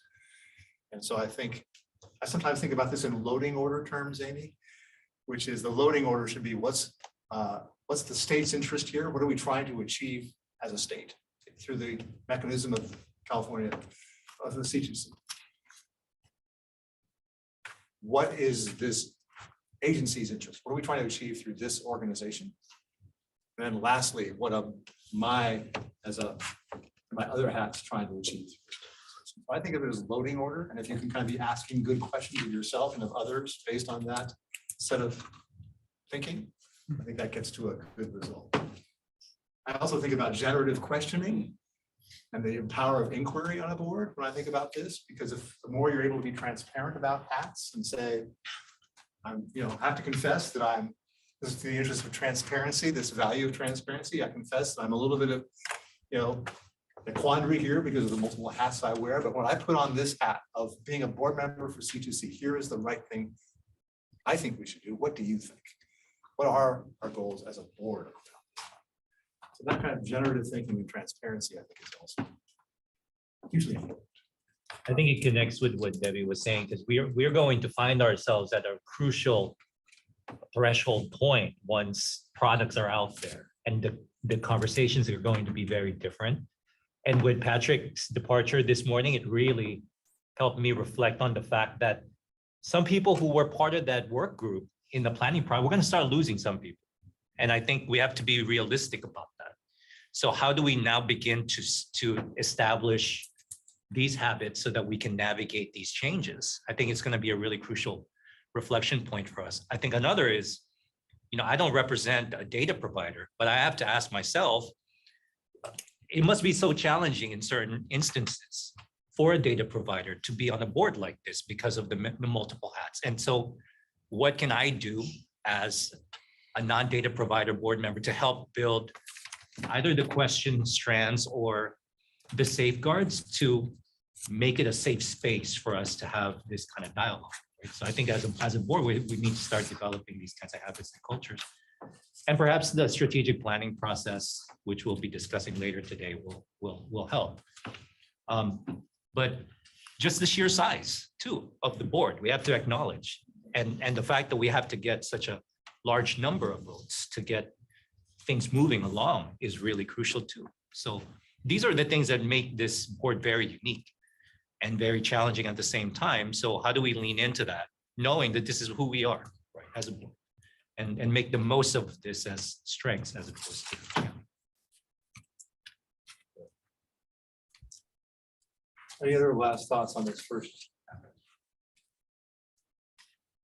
I'm kind of curious about how we will hold ourselves accountable to that as we move forward. So I think these are like really important flags, and culturally in practice, how are we going to say, hold up, so that's not the hat that we're supposed to be wearing in this room? I think that'll be important for us. I appreciate that you're already using vocabulary that helps distinguish these hats. And so it's in that even strengthening that muscle of using that kind of vocabulary that I think gets you to a better place here. So the second habit around focusing on results and monitoring results, I see a much more divided set of dots here. I think there's 3 yellow dots around the very first one. The board's job is to define the goals the organization is to achieve, along with measures of success. A lot of green and some yellow around the board expresses its goals and measures of success on a written plan or policies. Some greens around the board make sure that there are clear delegations. And then a lot of yellows around the board regularly monitors the goals that are set using the measures of success. So the picture that emerges for me here is that we're expressing goals and measures of success to some extent, but we're certainly not using that to regularly monitor the organization's performance. Is that kind of the tenor of the conversation you had, or help me understand, especially for this number 9, the board regularly monitors the goals that are set using measures of success. Help me understand some of the conversations that happen. I put a yellow in number 9, and I think it sort of connects with a lot of the green we see in habit 4. I think a lot of the success we've had with habit 4 has come at the expense of habit 2. We've been focusing quite a bit internally on board processes, understandably, since we're a new board, and we've had to focus on setting up the advisory board structure, the committee structure, the membership, all of the different processes, the succession process. We've been very focused internally on making the board structure work. And I think it's come at the expense of a focus on goal setting for the system and setting up a process for monitoring progress towards those goals. Other insights on this one? Kevin? I think one of the pieces of the conversation that we had too was in number 6. The idea is, and the reason for the orange there perhaps is the idea that part of the board's role is not necessarily just mechanistic and fiduciary. It's about sort of being aspirational with the entity, right? So what's the board's responsibility and what can we do to be looking around corners, seeing what's out there, sort of looking at the user base and trying to sort of get a sense of what we can be doing more and sort of projecting farther out in that process. So it was much more of sort of an aspirational yellow than a sort of a fix yellow. Very good. If you're thinking about those sort of the board's long range role, right? And sort of thinking around the corners, as you say. Yeah, some of what we talked about is, I'm sure you're familiar with Richard Chait's work on board leadership and that there are these 3 modes of leadership. There's a fiduciary piece, a strategic piece, and a generative piece. And we've really been living in this fiduciary compliance, how do we set up the working parts place, and maybe a little bit in the strategic, how are we going to get from here to there?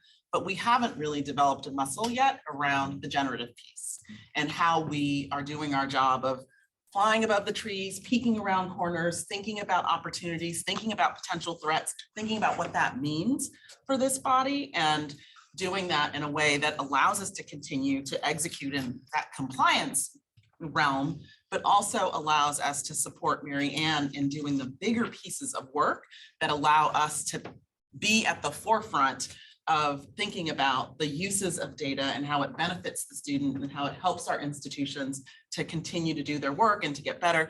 Like, we haven't yet had the space to do that. And I want to make sure that we are building that muscle along the way, because the fiduciary pieces are usually fairly immediate and will always take our time unless we are bound and determined to create the time to do that generative work. Thank you, Monday. It's an important point.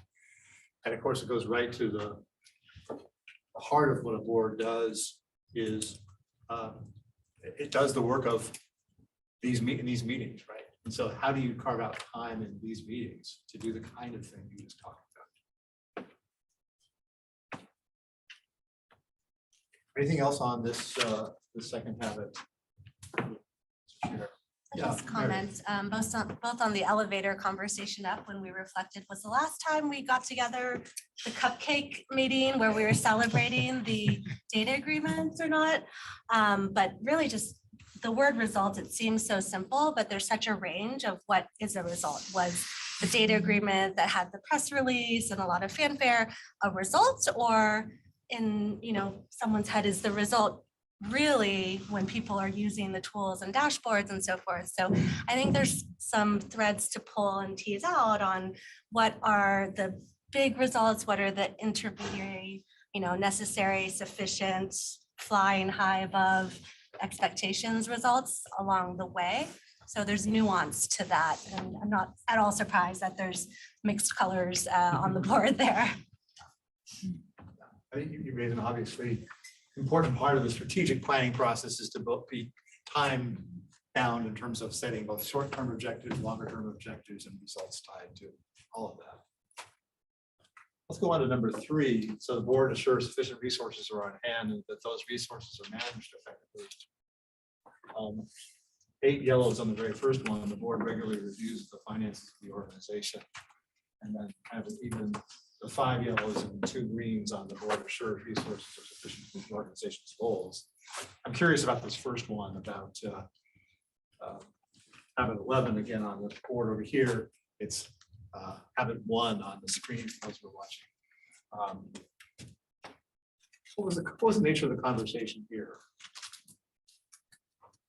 Looking at the 8 yellows. Just we don't do it. I think it's in part what Marianne described earlier today in terms of the office's relationship with GovOps. So if the finances are managed in that fashion, and our role is different or limited from relative to a nonprofit board, I think we have to get a really deep understanding of what that means, right? So we had participated in developing a budget request proposal that went to GovOps. I don't think yet we've had the opportunity to see what that kind of looks like on the back end, to be able to monitor exactly where the finances ended up leading.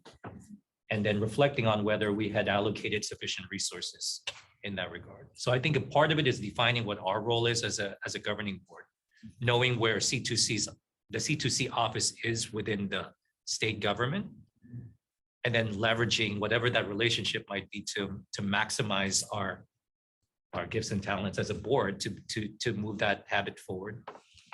And I also think we have to think, broadly speaking, about it as resources. Obviously here it's finances that we're dialing in on. And that's a huge part of it, but I think about procurement as well. I mean, we have so many contracted services. It's clear what the board's role is. You know, we're not approving contracts, but how do we help the office with that as a board? I think it's part of what we have to ask ourselves, as well as with HR. You know, we've got a lot of need for talent in the office. So how do we, you know, what role do we play? That's going to be an important one to tease out, just so there's alignment on the board about what really is, as you say, our role here. So I saw a couple of hands, Debbie and then Gavin.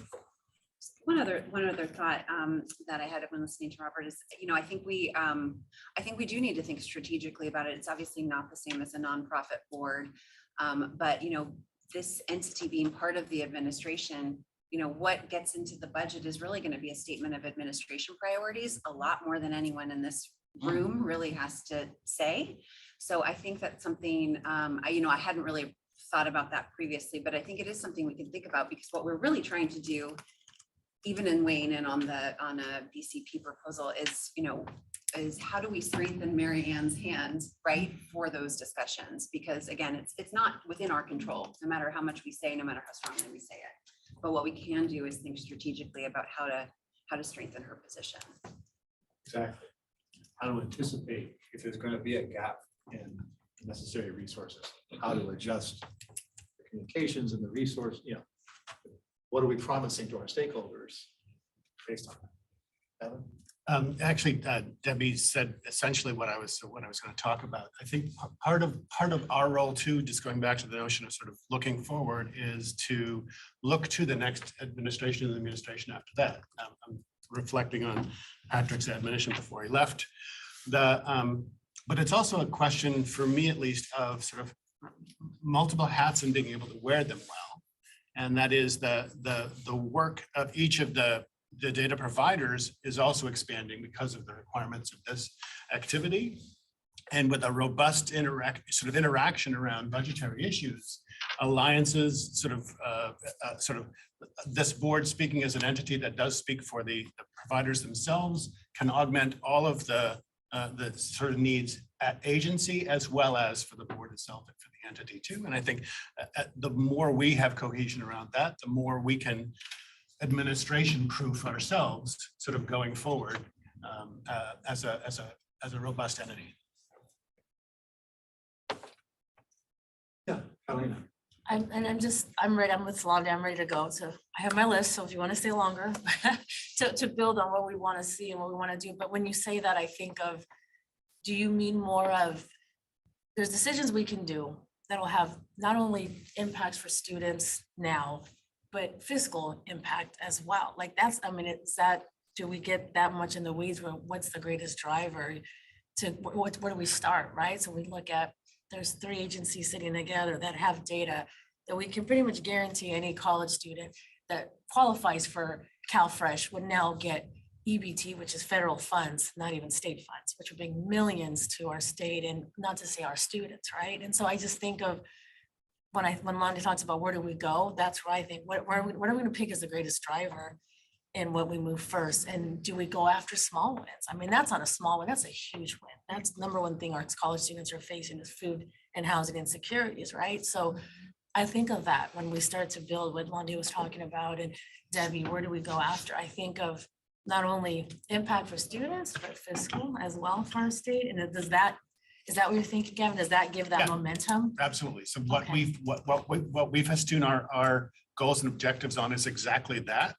And we can help ourselves collectively as a board, but also all of the agencies that are responsible here can help that process as well. Yeah, good conversation about that. Well, listen, I want to make sure we have time for this last little piece of business. So could we go to the next slide, please, Jane? So, yeah, we do want to segue to talking about a potential ad hoc for strategic planning. And I think as I sort of try to appreciate the work plan that's laid out in your packets over the next 4 to 5 years, there's a lot of things there. In terms of the actual results that will be achieved in that timeline, perhaps, at least in my view, there could be a lot more definition there. So you can then be really clear on what results we're trying to achieve, in what timeframes, and again, give that clear, coherent direction to the office. So Amy, I don't know if you want to take it over from here in terms of the discussion of this proposed charter for the ad hoc. So we have on the slide in front of us, the purpose for the strategic planning ad hoc committee that we would like to convene. I think that the discussion was really good. I think it's just the tip of the iceberg, right? We have so much more to do, I think, in this area. Getting down a little bit more just into the next layer, right? To codify or to memorialize, what are we doing as a board strategically in the next, say, couple of years, right? So the ad hoc committee is, scoped to do that work. And so actually I'd like to invite board members to talk about the charter, the ad hoc committee before we consider any kind of motion. So do you have any thoughts or comments about the charter stuff? It's a good thing to do. I think it's a great thing to do. I mean, just Gavin's point, seeing around the corners and so on, and how we start thinking collectively, strategically, and then bringing it back to our departments as far as moving forward. I like that, flying overhead, seeing around corners. I love that metaphor. Would it be a strategic planning ad hoc committee that also brings these plans and these to the full board though as well, right? correct. That's okay. So our process as a board has been to use the ad hoc committees to do the detailed work and to bring those recommendations forward for the full board to discuss and to decide on. I'm trying to pull up the language right now, but it just strikes me seeing the requirement that an annual strategic plan is it's a high level of frequency. So I'm seeing it says this may include, but is not limited to all of the following activities. So that sounds like the adoption of an annual strategic plan is allowed, but not mandated. And I guess without having pulled up the full language, I'm wondering if that is something we would want to discuss about the frequency and whether this language allows for adoption of a strategic plan that lasts for longer than a year. I think just an annual planning process, and then the monitoring of that process is going to be a hefty and never-ending process. Yeah, I would echo that. I would say that part of what an annual plan will drive us to is rather tactical goals, because it'll be focused on what can be measured next or within a particular period of time, as opposed to perhaps some more strategic goals that may need more than a 12-month period to bake and execute. So if there were a way to think about a 2-year plan or a 3-year plan that then had some good milestones and some touch points for assessment and evaluation along the way, that might be a better and more effective use of our. So let's go ahead and pull up the charter itself. It's in the board packet, and I'd like for everyone just to turn their attention to the scope of work. And it does talk about reviewing and refining objectives defined in the 5-year projected timeline. And so it's really looking at the 5 years, not just, I think, a year at a time. I think it's up to us to further refine, if we'd like to, the language that's in this charter. Next specific recommendations. Excuse me, this is the interpreter. The paper shuffling is affecting the volume. Thank you. Thank you. You know, something I just want to put out there is that might be something in the middle, such as like a 5-year strategic plan, but an annual update process, meaning we could see tone deaf if we have a 5-year plan we're marching towards and something terrible happens in 2-3 years, new elections, what have you. You New know, governor's priorities. exactly, yeah. Yes, Elise. I'd like to add that I do see the value of having a strategic plan and updating and revisiting on a regular basis, but I resonated with the feedback that it can become very tactical, very operational. And this is a new initiative for the state, for the partners, that I really feel that important work needs to happen, not just with an ad hoc group, but as the body of the whole in clarifying the why. Why are we here? Why was this database conceptualized? Why are we working to create this integrated system? It isn't to, as it said there, to review the system. We need to review the system through that purpose statement, the why.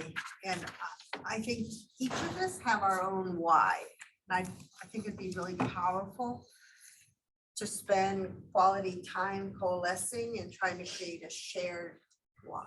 Because I think once we get the why, it's much easier to sell the important work that needs to happen in the work plan. But I worry that we're too new to assume that we have the why nailed down. It sounds like another board activity, full board activity before we get to. I think a facilitated conversation around sort of the aspirations and the visions that undergird this work, but bringing it from the foundation to that North Star guiding work, that guiding star that will help inform our work and the choices that we have before us. Yeah, I do think that's a very helpful suggestion. So how do we feel about impaneling this ad hoc committee through this charter?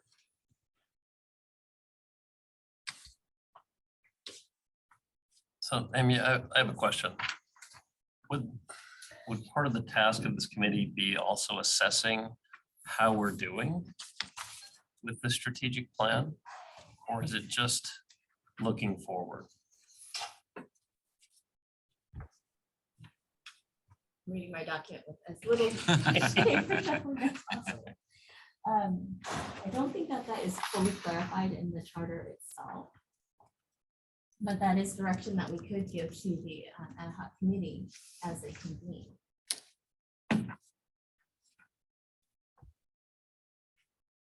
Because I do think it's important to not just set out, here's the plan, right? But as these high, as not highly effective, but have its high performing boards, no, it's important to measure.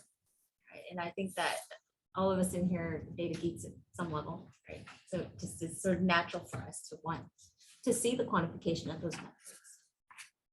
Well, in thinking of the cadence, an annual evaluation might be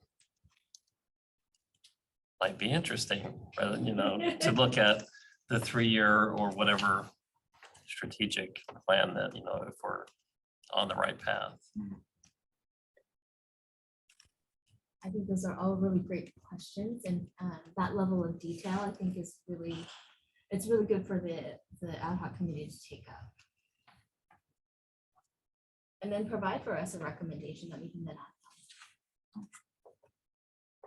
Yes, Sean. If I could build on Jerry's point a little bit, because I think what Jerry's talking about is an arc of the work, and there's a practical part of both this and the other committee that I have some questions about, and they both have the identification of the year.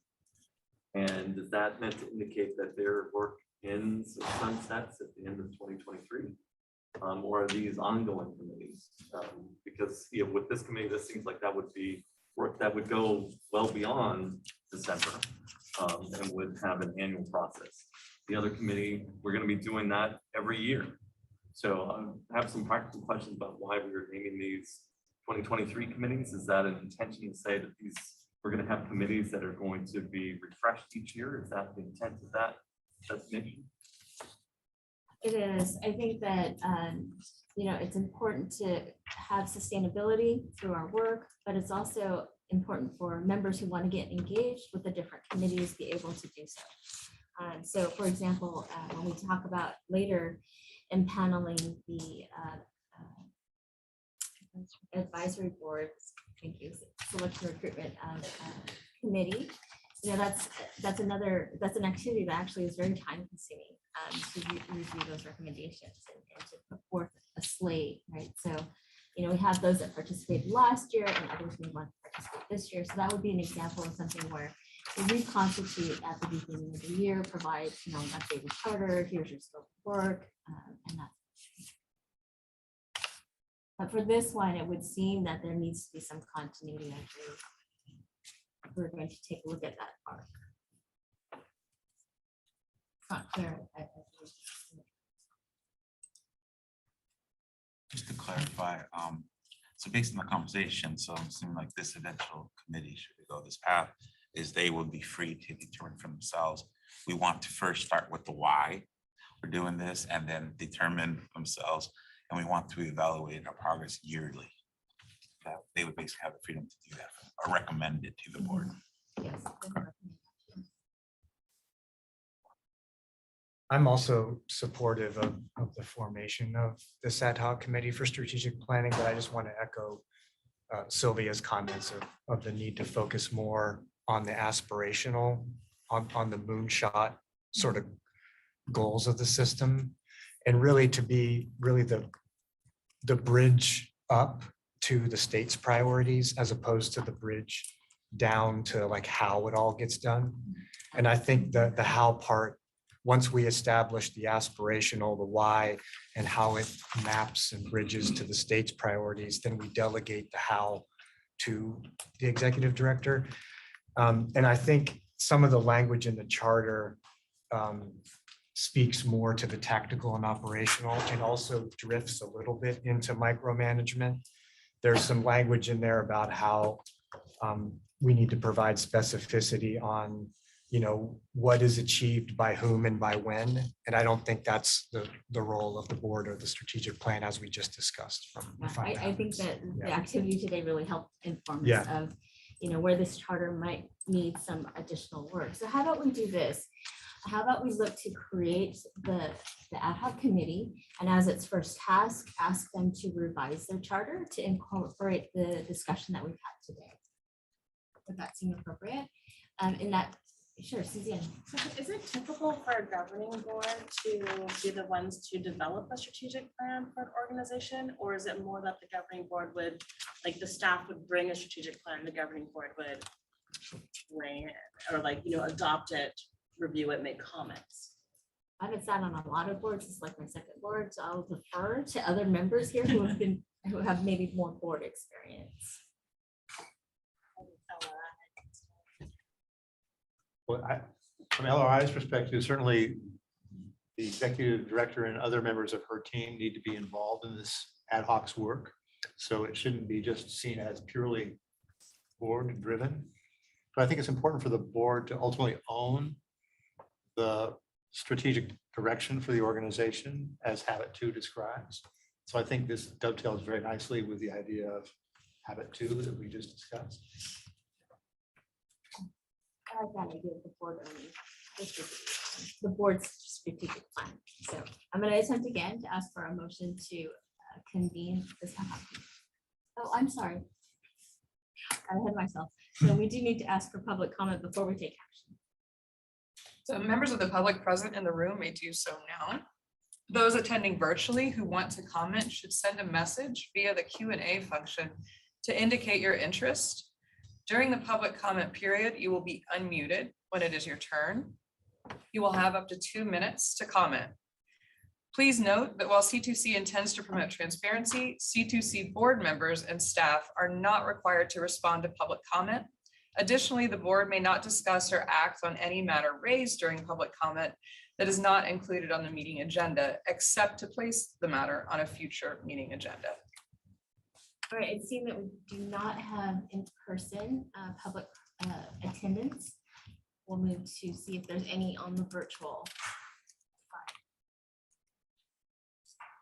Do we have any virtual public comment?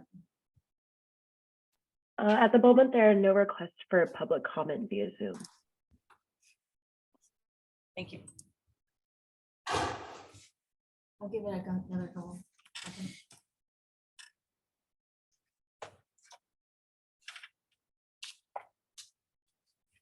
Any other interesting?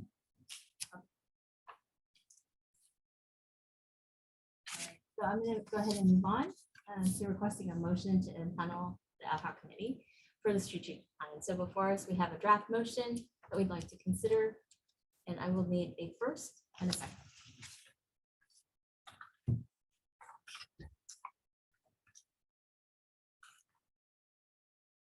No one modify this motion at all? Yes. All right. Right. It feels like when are we gonna do the why piece? You know, those kinds of, I don't know if that needs to be there, but that would make me feel more that I'm not just pushing it. Okay, so instead of to create the ad hoc committee to achieve the goals, how about we say that we're creating the ad hoc committee?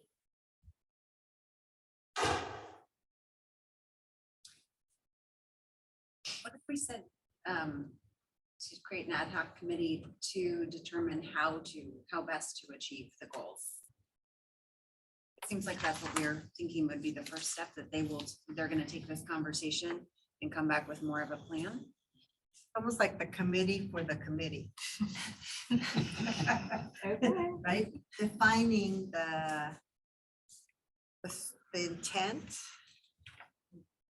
for the committee, I feel is keeping us from endorsing, but I think all see is a worthy direction, but it's not clear what specifically we're endorsing. Because there's a richness, I think, in the conversation that's not reflected in this statement. Okay. So we're looking to impanel an ad hoc committee to create a charter or the ad hoc committee, or the next ad hoc committee. You sure that seems inefficient? I think we could do it by linking action, have a phases. Phase one, they will determine, come back, report back to the board. Here's, the plan. We're gonna develop the why, we're gonna develop how we're gonna evaluate our progress and so on. Can we see Javier's suggestion in the motion?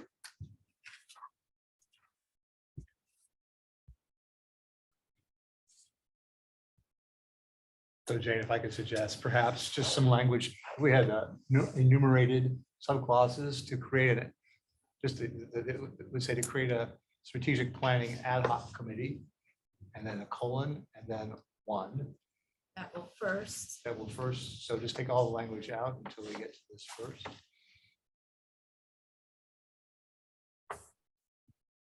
One. The optimal process for conducting the strategic planning for the organization. Right, that process can lay out the timeline, the arc that we were talking about, right? The long-term aspirations for C2C. Further articulating our values, our goals as a board. And then I would say 3, long-term results and outcomes that the board wants to direct the organization to achieve. Does that help? Just the concerns that were raised. I'd like to suggest that for 2, we write to help define the guiding principles and values that will guide the work.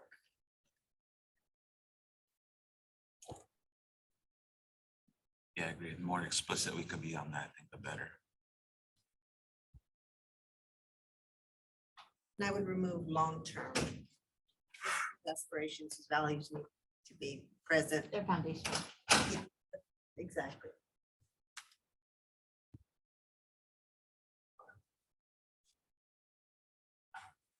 So thank you for making it bigger.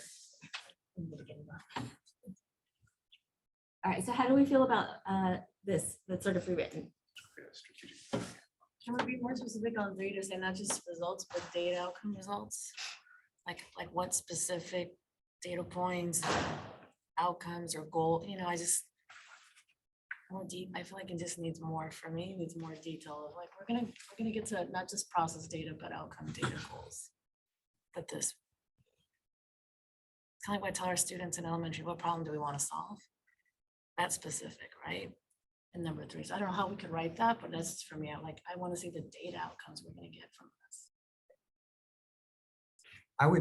I would suggest it feels like the conversation we're having now is the conversation that this group would be having.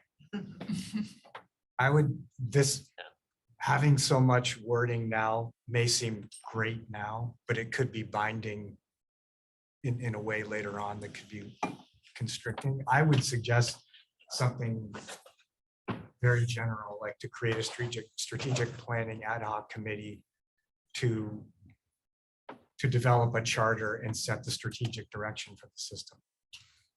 And that the group can flesh out the details of that. Right, and I remember the ad hoc committee would be, the membership would come from this group. Yeah, I would agree with Chris. I feel like I'm jumping into the micromanaging part of this. Yeah. I like that the board is somewhat self-correcting. We're trying to embody that process, right? Because we don't, I mean, long-term, yes, but there could be short-term things that they want. So we don't want to limit it on, before they even start. How do we feel about that? So instead of 1, 2, and 3, we would say to refine its charter and to develop the board's strategic plan, a recommendation for the full board.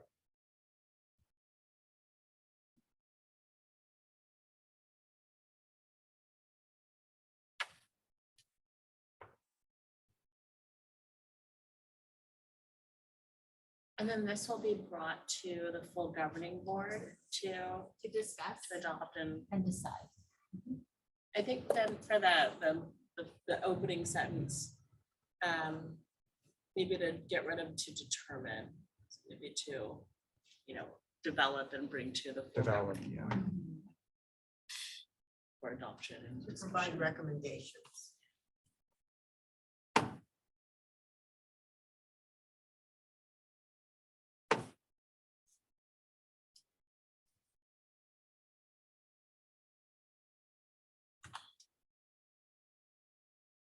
I want to put an issue out there, not to make things confusing, but just to try to see if we can move ahead. When we say board strategic plan, we just reviewed a plan for C2C. I'm struggling. Are we going to create something that sits next to the plan? It's And if overarching, so, why? right? So in my view, this is the board strategic plan, and Eric, you can correct me if I'm wrong, is overarching, right? So the work plan needs to be in line with what the board's strategic plan is. And right now, all we have is the work plan, which is very detailed. But do we know whether or not it aligns with the board's strategic plan? We don't know because we don't have one. So for me, this process is for creating that higher level, the aspirational pieces, but that will assure us that there are connections down to the detailed work, right? So that way we can really monitor and evaluate the office's progress, the system's progress. Does that make sense, Eric? Am I? And we have a mission and a vision statement for the system. We do. We have a work plan. This sits in between those. Is that fair to say? I wonder whether you might want to go back and look at the mission and vision too, and just make sure that you feel those are framed effectively. I do think you're raising a good point though, which this is really ultimately C2C's strategic plan. The board is developing it in conjunction with the executive director and her team. The board will be using it to impart the results that it wants C2C to achieve, the aspirations it wants C2C to achieve. But it's ultimately C2C's plan. What's a plan for C2C? And to me, it almost, I'm sorry, you raised your hand, I didn't. Right. I was just gonna say, to me, this, like, the work plan is a grouping of transactions. This is more directional guidance coming from the board, but yet we're not going to get involved in managing this series of transactions and moves and what have you. North side. For context, one recollection I have, and I could be wrong, but one recollection I have from our August 2022 meeting was that this very point came up. Because ideally, your strategic plan would come first before the work plan is developed by the office. But we didn't have the luxury of doing that because we needed to get, I think, the budget. We needed to get budget across. We needed to make sure it was in place so that we can have an executive director review, because we were holding the executive director accountable to the work plan. And I think at that time, we settled on the idea that the work plan seemed to be moving enough in the direction that we would want to go as a board, and felt comfortable that it served as a proxy, at least for this year, that it would be our strategic plan. So now I think we're going back and trying to re-bench or recalibrate organizationally to get to a place where we do have a strategic plan that kind of is more aspirational, had longer term goals, and had outcomes that we're just focused on milestones within our work plan. So that's how I'm kind of processing this conversation. We're trying to put sort of that intermediary pieces in place in order to get to where we need to be.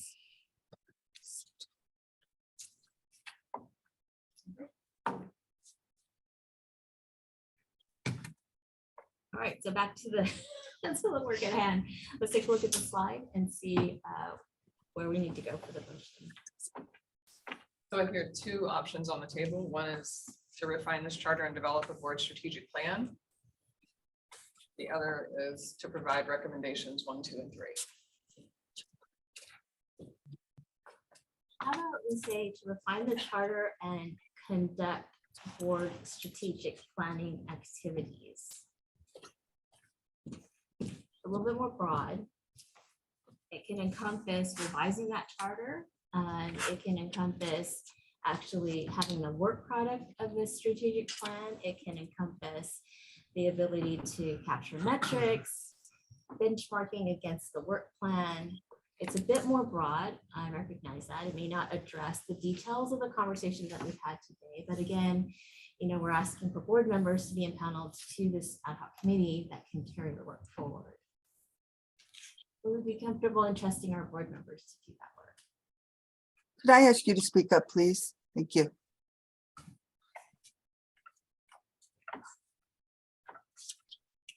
I'll say I'm comfortable with that revision. That makes sense to me. It's always interesting to ask a committee to develop its own charter, but I think given the conversation we've had, that's appropriate here.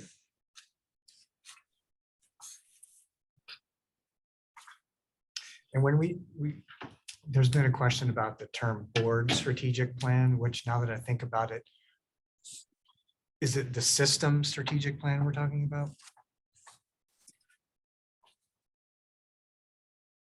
The Cradle-to-Career systems strategic plan. It's not so specific to the board, it's really the system, because this board is here now, but a future board, it's still going to be the same strategic plan, right?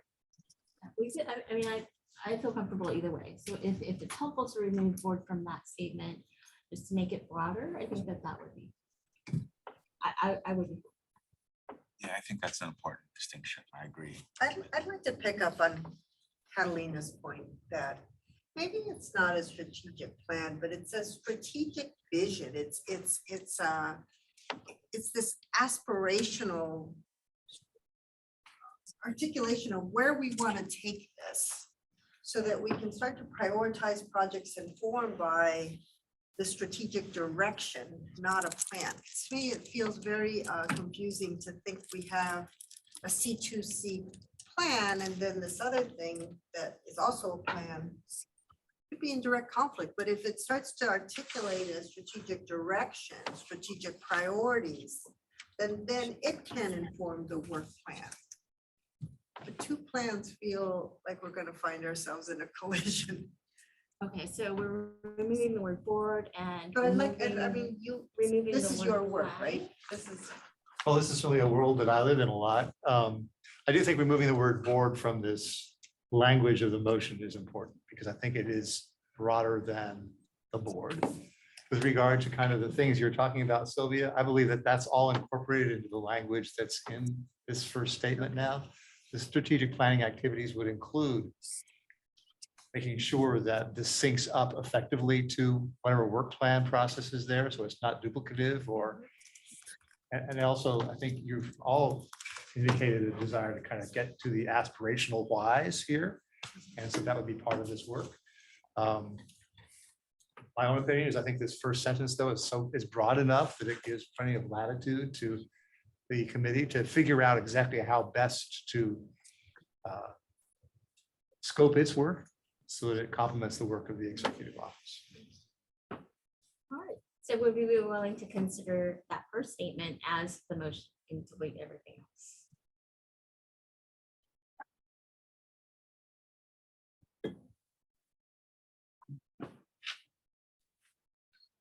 I'm happy to move that.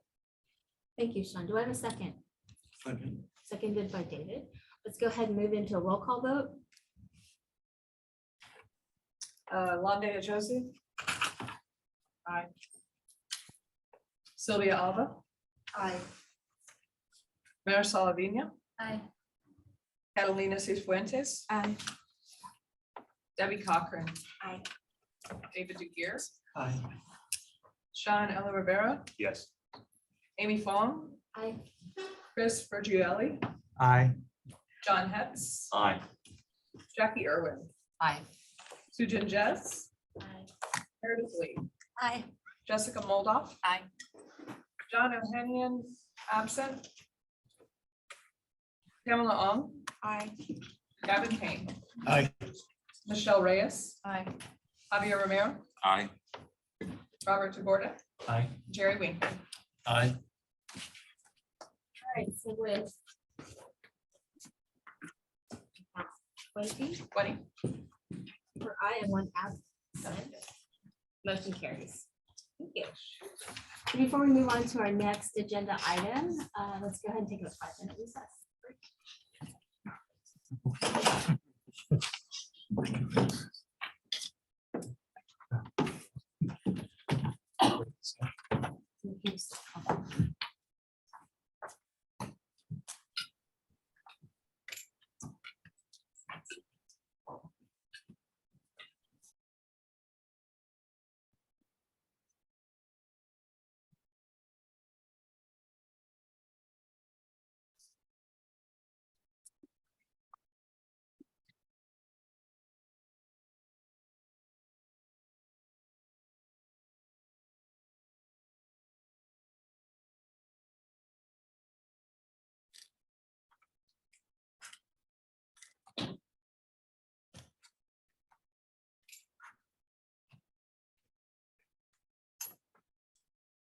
One quick logistical note before we reconvene.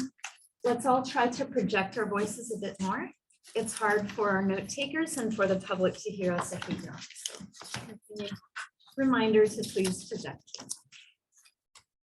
Thank you, Marianne.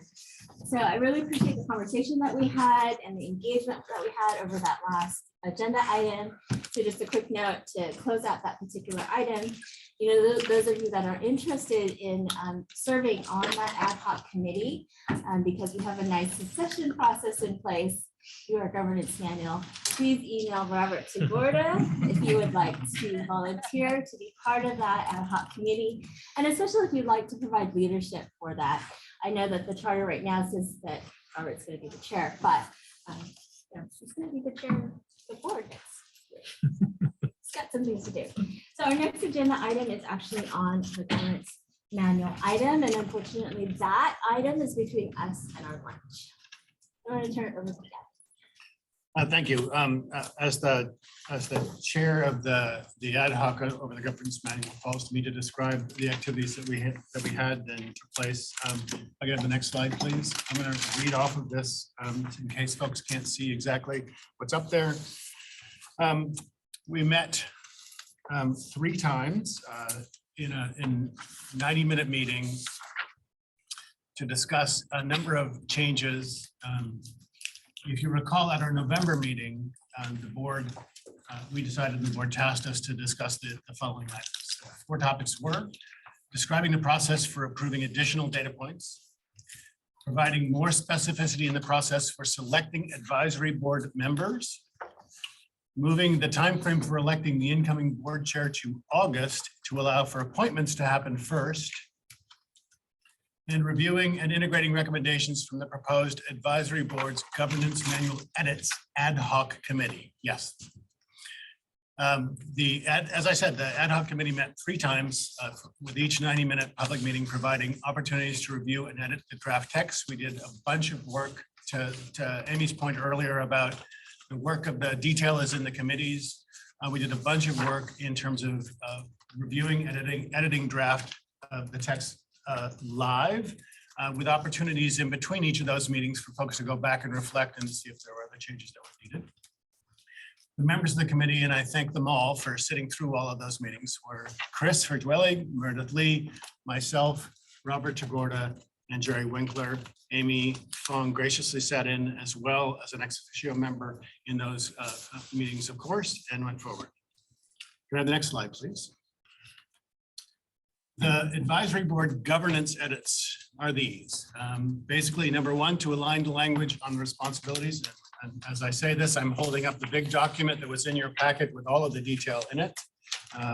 You're encouraged to read through it if you want, or if you're bored with listening to my voice. So basically, to align language on the responsibilities of each advisory board with Ed Code, to adjust the quorum to a simple majority, to clarify that there are times when advisory board members are making suggestions as opposed to formal recommendations, akin to our sort of having a robust board conversation, but also being very formal when we propose something for consideration. Describing the process for bringing forward formal recommendations, the Community Engagement Advisory Board, and the Community Engagement Framework. The Data and Tools Advisory Board, and additional P20 data points, researcher data request processes, tools such as dashboards or operational tools. And then number 5, aligns decision-making for recommendations with the agreement scale used by the governing board rather than by consensus. Okay, next slide, please. The process for adding data points was garnered a great deal of conversation, obviously. The proposed language that is in the manual basically, number 1, cites the responsibilities and purview of the governing board and data providers for adding data points based upon both education code and the participation agreement, and cites those references. Number 2, describes how a data provider would submit a request to the governing board to share a data point that it already collects and validates. Number 3, explains the process by which the Data and Tools Advisory Board may request adding a data point. And number 4, clarifies that the office will help direct others interested in adding data points to the appropriate resources. Next slide, please. These were the edits to the advisory board selection process. Number 1, tasks the advisory board selection ad hoc committee with establishing scopes of work for each advisory board based upon the C2C strategic and annual work plans. Number 2, ensures that the governing board will provide input into materials used for applications and recruitment, our responsibility. Number 3, aligns the division of responsibilities for compiling and reviewing applications with the process used in 2022. Number 4, removes the concept of an alternate for advisory board members.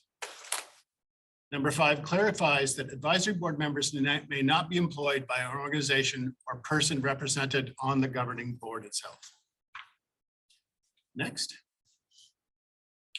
General edits. Some of them came through the process of our conversations, and some of them came through the process of our engagement with LRI. First, moving the time frame for electing the board chair-elect to August to allow for appointments to happen first, as I mentioned earlier. Second, better clarifying the transition of responsibilities between the board chair-elect and the presiding chair. Third, clarifications to the executive director review process. And last, minor wordsmithing to address consistency across the document as it has become, as you know, quite a big document. Next slide, please. So we've discussed 4 areas of edits: governance, data points, advisory board selection, and general edits. As I mentioned, your packet has the full set of changes showing that changes tracked. These edits all show an exhaustive effort that the changes the ad hoc committee discussed and reviewed in those public meetings that we conducted. In addition, there was a conversation in the board, in the ad hoc, that this be, and as we have discussed as a full board periodically, the governance manual is a living document.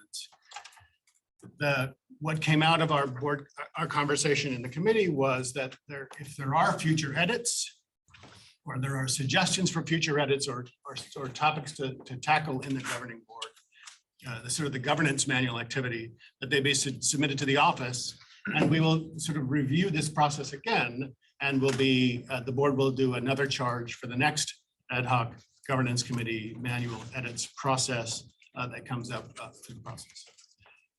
Kevin, I just yeah, go want ahead. to interrupt, sir, really quickly, make sure that everybody is clear on the process. Should we have additional items that we would want the governance manual ad hoc committee to take up?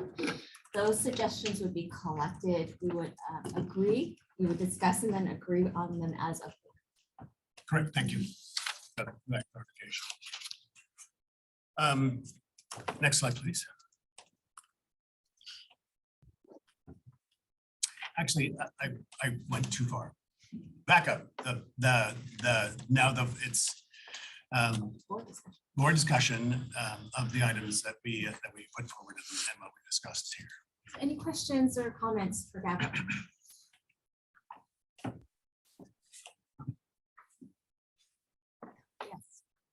I noticed that was removed the process for nominating members for the advisory board.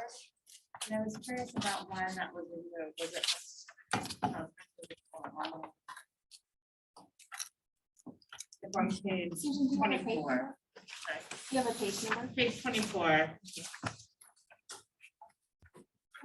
That was deleted there.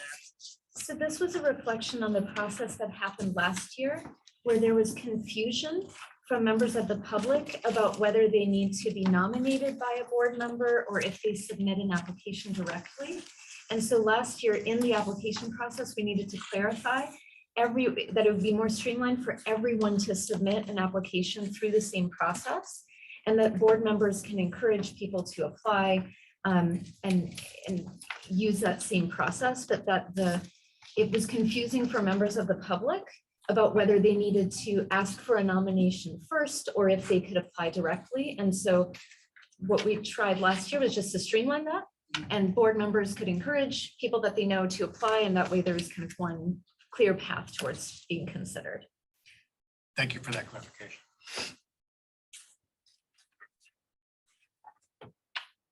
Any other questions or comments for Gavin? I have a clarification question about probably something that would be rare, and that would what would happen if we have a member of an advisory board who belongs to an organization who is then named to be a future board member? Right, so we have named organizations, but we have members that may represent organizations that are already on advisory boards. That's a great question. I think you're right. I think it's rare. If I understood correctly, what happens if someone's on an advisory board from an organization and then gets appointed to an organization that's represented on the board, or then goes to work for somebody else? That's so that's one route. The other possibility is different board members are named at different times, and so it's possible that a board member might represent an organization a new board member, a new C2C board member might represent an organization that's already has someone on the advisory.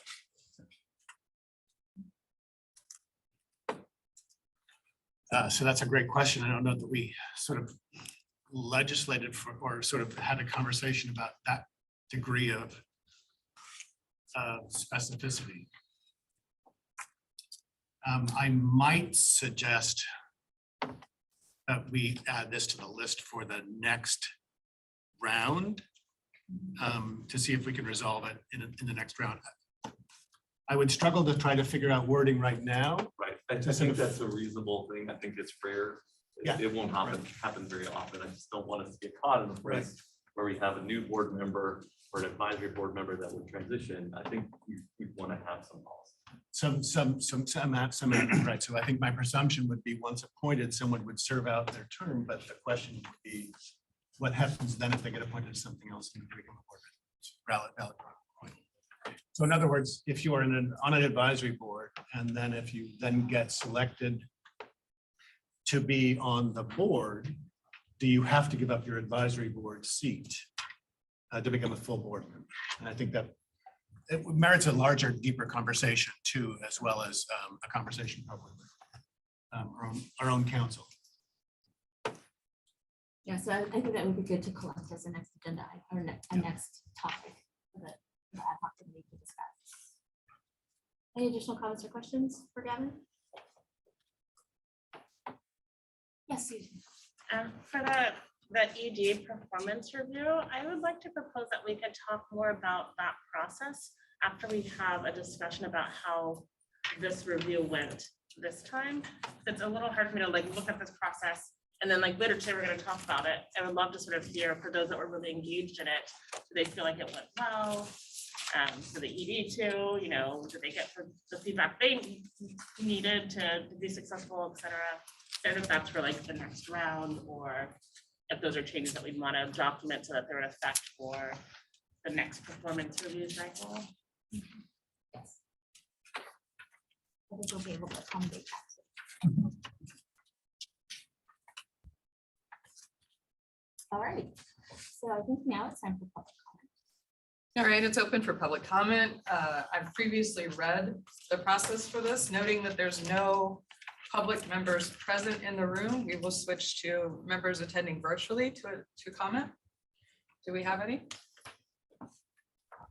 At the moment, there are no requests for public comment. While we wait just another couple seconds, minutes for any members of the public to volunteer for a comment, I just wanted, before we go into another round of votes, I went through it really quickly last time, just to remind everybody of our vote, of our tradition for voting, right? So there's yes reservations, there's no one. So if you're voting anything other than yes, we would like to capture those reservations or comments for the minutes. Any public comment from the virtual participants? Any comments coming through? No one at this time. Thank you. All right, so then the next one, please. So the motion before us is drafted. I will need to ask for a first and a second again. How does this motion look? So it's as drafted.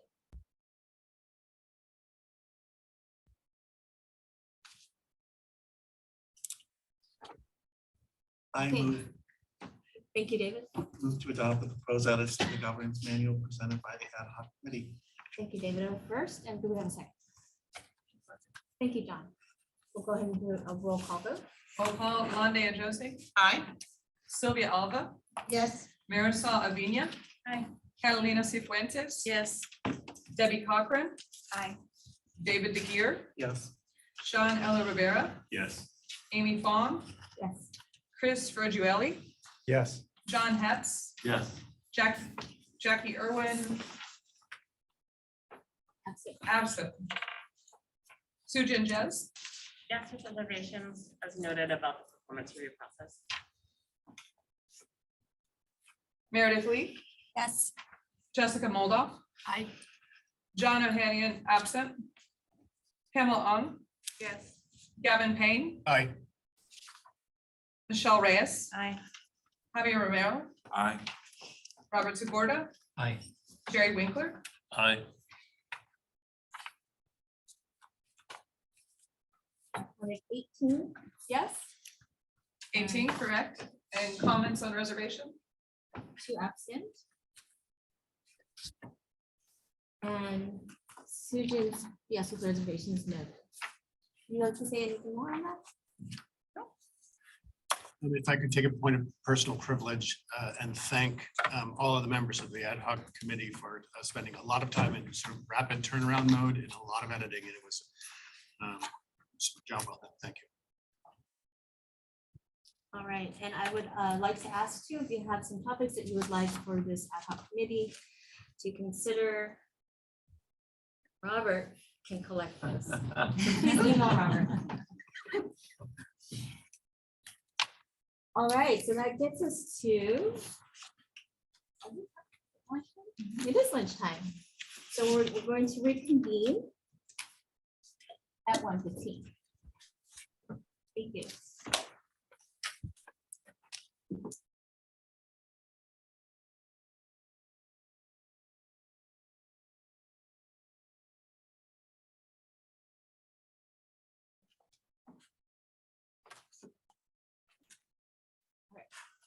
Thank you, everybody. It's 1:15, so we'll go ahead and reconvene. Our next agenda item is on the advisory board update. So I'm going to turn it over to Patty Chavez, who's going to be virtual today. Patty serves on the Community Engagement Advisory Board, where she contributes her expertise as a member of the Parent Institute for Quality Education and the head of external relations for Vibrato Early Academic Language. Welcome, Patty. Hi, welcome. Thank you for having me. I'm honored to be representing our board today, and I'm looking forward to giving you a quick snapshot of our work in this last fall. In a blink of an eye, we're already in February, and I know there's a lot of excitement as we begin to move forward together. I'll start off just giving you a quick overview of the first 3 primary activities that the advisory boards participated in over the fall. First, we had, of course, an onboarding meeting in September. We all got to meet each other and we were sworn in, and we learned more about C2C, Cradle-to-Career. Then we moved into October, and after receiving training on the Bagley-Keene rules and discussing the governance process within the advisory boards, each advisory board had a chance to provide input on activities that staff were undertaking. For the Community Engagement Advisory Board, we weighed in on C2C branding, such as the color palette and the logo. And I have to say, as a communications practitioner, it was such an honor to be part of that. Really, it's our visual representation that will support really strategic engagement and outreach for our very diverse state. Then we learned about 2 important processes that C2C was developing to get community input, including describing the approach to user-centered design that is currently being implemented for the teacher training and retention dashboard, and sharing some early findings from the student experience audit, which provided information about the challenges that students experience when applying for financial aid. And there is lots of challenges there. I think it's been ongoing, so we're excited to start working on solutions to support our future leaders. Finally, we heard from California colleges.edu about communication plans as more districts and students have access to free college and career planning tools. The Data and Tools Advisory Board focused on different topics, including reviewing the community agreement and guidelines that had been shared out in the community conversations, and learning more about how C2C is developing data definitions overall, and specifically aligning calculations for measures that will appear in the teacher training and retention dashboard, such as credentialing status and earnings. Finally, an ad hoc committee came together in December, made up of members of both boards, to develop suggested revisions to the section of the governance manual about the advisory boards. We worked to clarify the specific responsibilities for each board. We reviewed quorum. We laid out the process for developing formal recommendations. These recommendations were included in the governance manual edits that you just approved. Thank you. To add in, just in closing, we are a very diverse state, and I'm very happy to see the breadth of experience, strengths, and insight each member is bringing to the advisory boards. There's just deep questions and comments that have been thorough and thoughtful, ensuring that we keep every California audience member that we need to reach, each group has very unique needs in the forefront of our work. Thank you for allowing me to give you a little snapshot, and thank you for your dedication. Thank you, Patty, and thank you so much for your work on the advisory board. So do we have questions or comments from board members regards to Patty's update for us?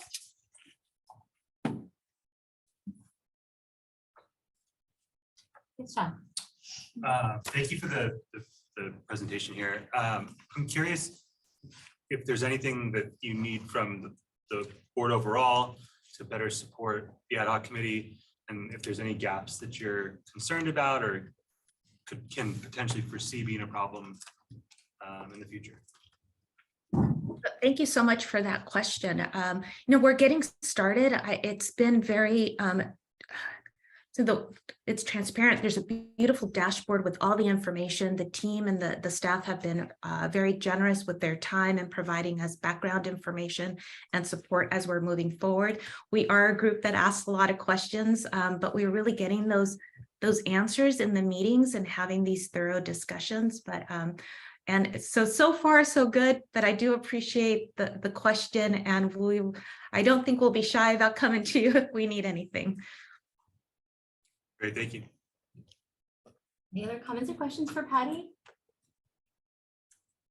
All right, so as you may recall, the first slate of advisory board members had staggered terms, such that 5 people on the community engagement advisory board and 5 people on the data and tools advisory board served 1-year terms. So we'll need to appoint a new set of individuals into these slots who will then serve 3-year terms. And so before we consider a motion reconstituting the membership for this particular ad hoc committee, I'd like to open it up for public comment. We do have a couple members of the public in the room. The public comment? The interest? Let's move to the virtual. Do we have any interest in public comment from the virtual attendees? No one has stated interest in public comment at this time. I'll give it one more minute.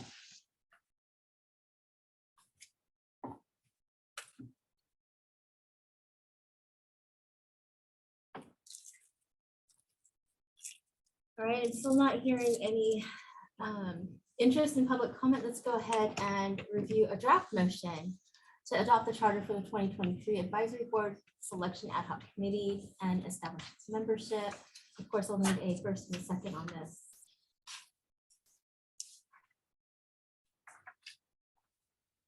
Thank you, Marisol. That's a first. Do I have a second? I'll second. Thank you, Sean. We'll go ahead and do a roll call vote. Yes, Londe Josie? Yes. Sylvia Alba? Yes. Marisol Avina? Yes. Carolina Cifuentes? Yes. Debbie Cochran? Yes. David DeGear? Absent. Sean Ella Rivera? Yes. Amy Fong? Yes. Christopher Joeli? Yes. John Hetz? Yes. Sujin Jess? Yes. Meredith Lee? Yes. Jessica Moldoff? Yes. John Ohanian absent. Pamela On? Yes. Gavin Payne? Yes. Michelle Reyes? Yes. Javier Romero? Yes. Robert Tagorda? Yes. Jerry Winkler? Yes. Okay, with that, my count is 18 for yes, with 3 abstentions. The motion carries.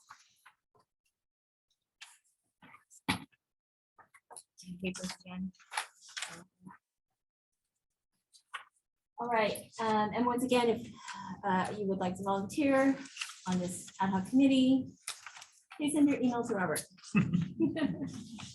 All right, so our next agenda item is on the student experience audit.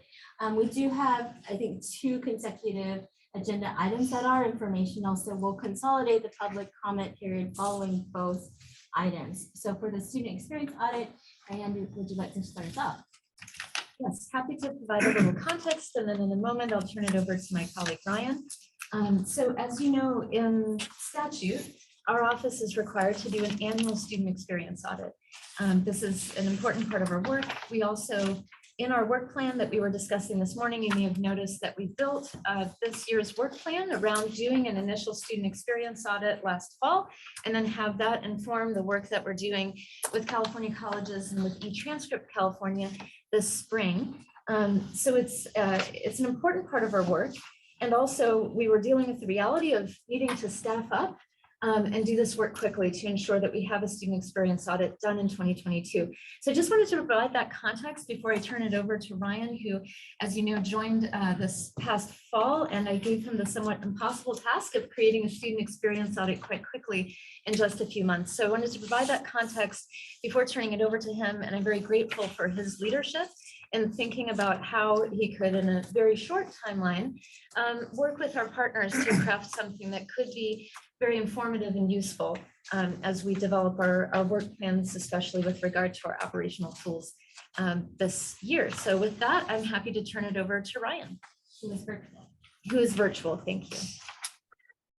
Thanks, Marianne, and hi, everybody, members of the board. First, let me say I'm sorry that I'm not there in person. I was looking forward to being there and then had a little bit of bad luck and came down with a cold. So I'll be doing this virtually, but excited to share with you. I'm the director of data programs, and as part of that work, I lead the user-centered design and development of the data products that we are building around P20W dataset. And what that means practically is that we are continually finding opportunities to hear from the public in our communities, and in particular, stories, authentic stories about what it's like to be a young person in California, progressing through the early stages of school and then into college and career planning. A few ways that we've designed these opportunities to receive those stories and to listen to them are the community engagement conversations, community conversations, and in another way is the student experience audit, which I'll be sharing about today. So I'm going to be doing this in 3 short parts. The first is for context. I'll give a recap of what the student experience audit is and what the California Cradle-to-Career Act requires us to do. I'll then talk about 3 important findings in the 2022 student experience audit. And then we'll close with an opportunity for the members of the board to do a reflection on what resonated, so that we can take those reflections and what we found in the student experience audit and expand upon it and build on it in 2023. Okay, so we'll just stay at this slide, Regil. This is a little bit about the process. The California Cradle-to-Career Act, just as a reminder, requires us to do a student experience audit annually. And the purpose of the student experience audit is to go out into the community and hear stories and find patterns that teach us about the real life barriers that young people face, particularly as they are in high school and planning for their life after high school into college and into career. And the big picture here is to take what we've learned and then use it to directly inform our work in the development of operational tools and our work with partners like California colleges.edu and eTranscript California, and then any future student-facing tools that we build that are that we'll be designing to make the process more equitable for all students as they go from high school to college and career. The way that we've done this shorter 2-month process of the student experience audit is to focus on interviews with frontline educators, and we were very careful about who we selected to be able to share their stories with us, because we wanted to focus on folks who had direct experience with students from minority identified populations, folks who have who have been in foster care or undocumented students, first generation college goers, folks who we commonly think of as folks whose stories don't often get heard. I mean, we wanted to start there to act as a foundation for what we build on into the future. A couple other notes on this. Once we do the interviews and going forward, the additional ways that we do data collection, we then engage a process where we search for patterns through that and frame those patterns as opportunities for design and for learning, so that we can be in touch with the reality of what it's like to be a young person going through this. In our report, which I understand you have a paper copy with you, you'll see that it's structured in a very specific way. There is a section for each of the key findings. We call them pain points in the report.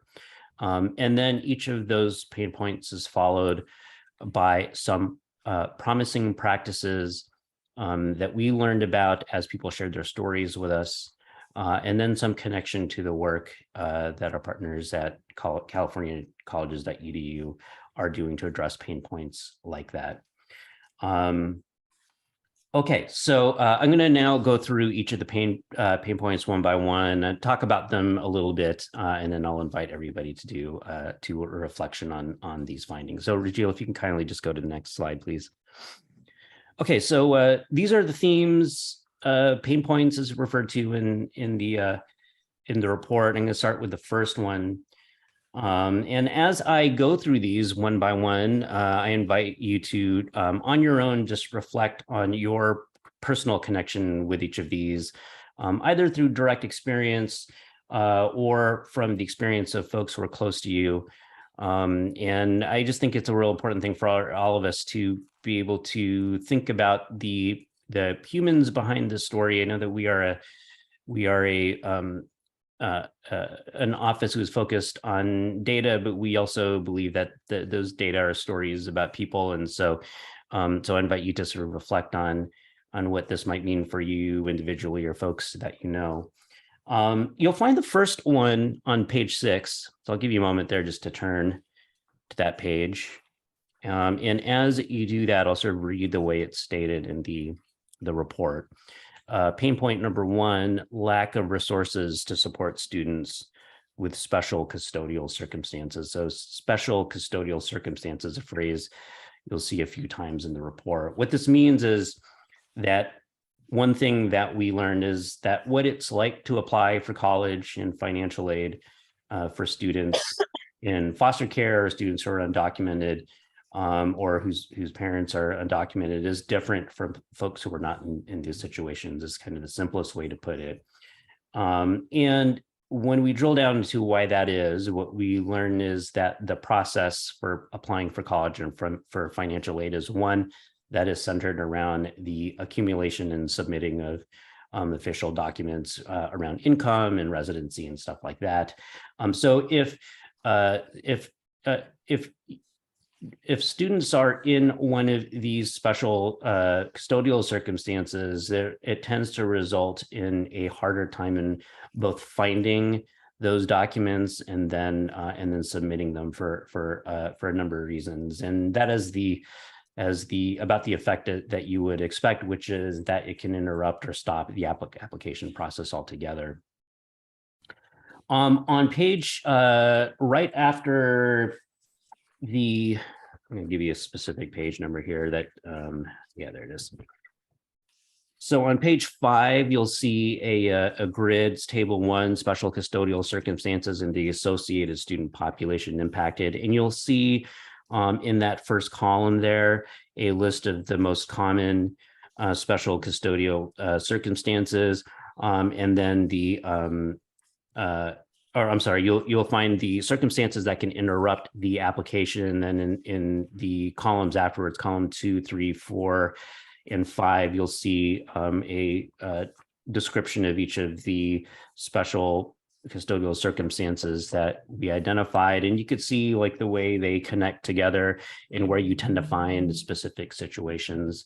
One thing to note here is in that first column, if you sort of look through each of the reasons why submitting documents can become difficult for students in these circumstances, I think a useful question to ask here is how might technology or data systems act as a way to improve those situations by solving those problems in a way that is not on the student to solve, but on the systems that we build. So that's just something for future reflection.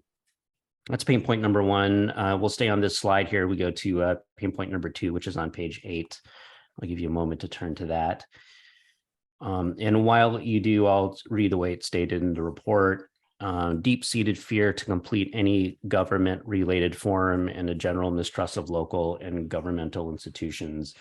Another way to say that is that folks who have had negative experiences with processes like applying for college or financial aid or other things that require them to submit income-related information or belong to identity groups have been historically mistreated by government institutions, may have a whole lot of negative feelings about interacting with those processes, and in some cases, some fear of for the well-being of either themselves or their family. In the case of undocumented students, some fear of legal repercussions if and when they submit the required documents. And then again, as in the first pain point, that has a real obvious impact on the likelihood that the documents get gathered up and submitted.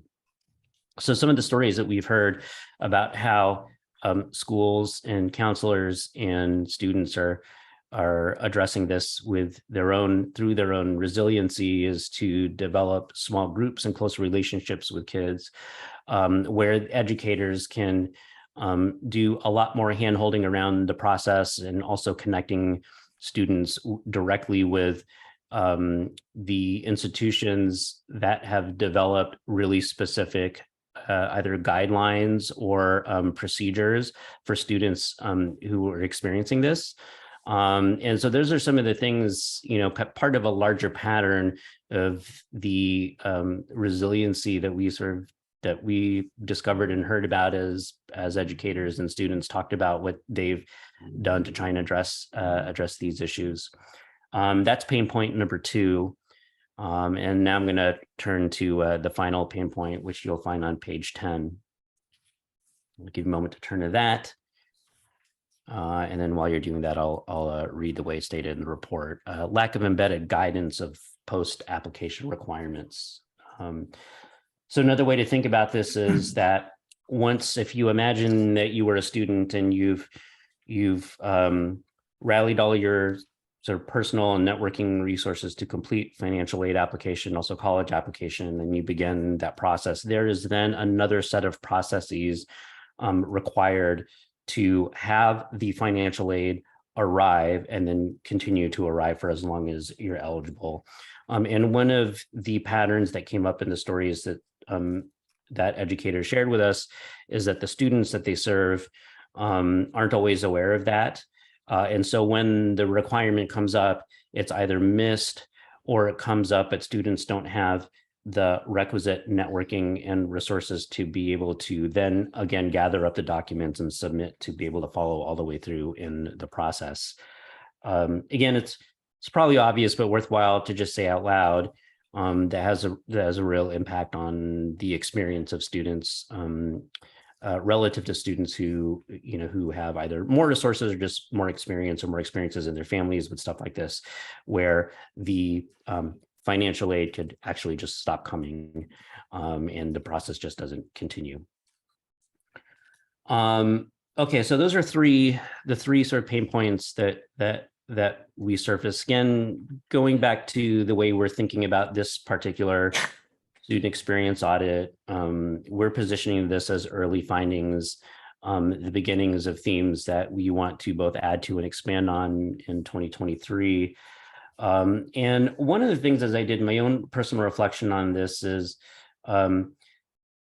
it can be inspiring to hear the way folks solve these problems. And at the same time, the folks at Wested who helped us with this in our conversations reminded me a lot about how important it is to also remember that our goal here is to find ways to take the solutions that folks have come up with on their own and embed them in the systems that we build and are trying to improve, rather than have the burden of those types of supports always fall on the students, particularly in some cases where they weren't systemic at all and were often matters of chance or generosity from the educators and sort of people around them. That's not may not always be there as a systemic part of support, and when that's missing, then that's counter to our goals around equity. And so that's a reminder that I am constantly trying to put in front of myself. Okay, so Rajil, if we can kindly just go to the next slide.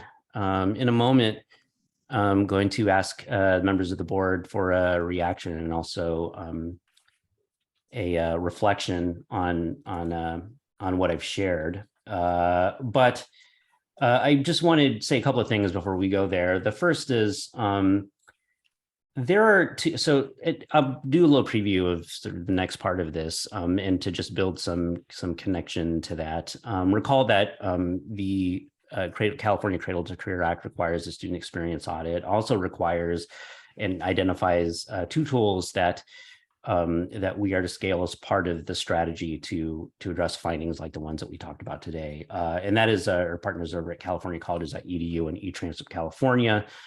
And so this year's work is going to be focused on California Colleges.edu and our work with them, and then also in our work plan, the beginnings and exploration of what is possible with eTranscript California. So that's just queuing up for what we'll hear about next. And then before I get to the reflection, I just wanted to say that I get to be the one with the privilege to share these findings with you. But the reality is there are a lot of folks involved in a project like this, even in the 2-month version of the student experience audit. And so I just wanted to give a thank you first and foremost to the folks who trusted us enough to share their stories with us and to allow us to learn from them, so that we can develop our products in a way that speaks directly to the populations that they serve. I also wanted to give a big thanks to Jasmine McGee, who is there today, and also Dr. Rachel Antrobus and the team at Wested, who worked really closely with us to design the methodology and a really tight timeline, do the interviews, and then work on the writing. So big thank you to them.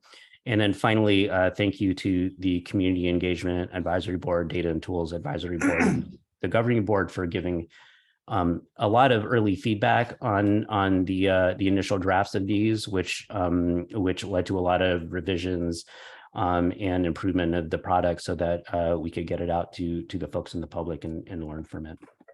So thanks to all those folks. I'll close here by just asking for a reflection here, thinking about what we'll be doing in 2023 and building on both the number of data sources, the methods for data collection, and the diversity in the groups that we interact with. It helps us to know what resonated with you the most in the current findings, and what are your initial reactions to other areas that we need to be learning about so that we can convert those into design opportunities for our products. Thank you, everybody.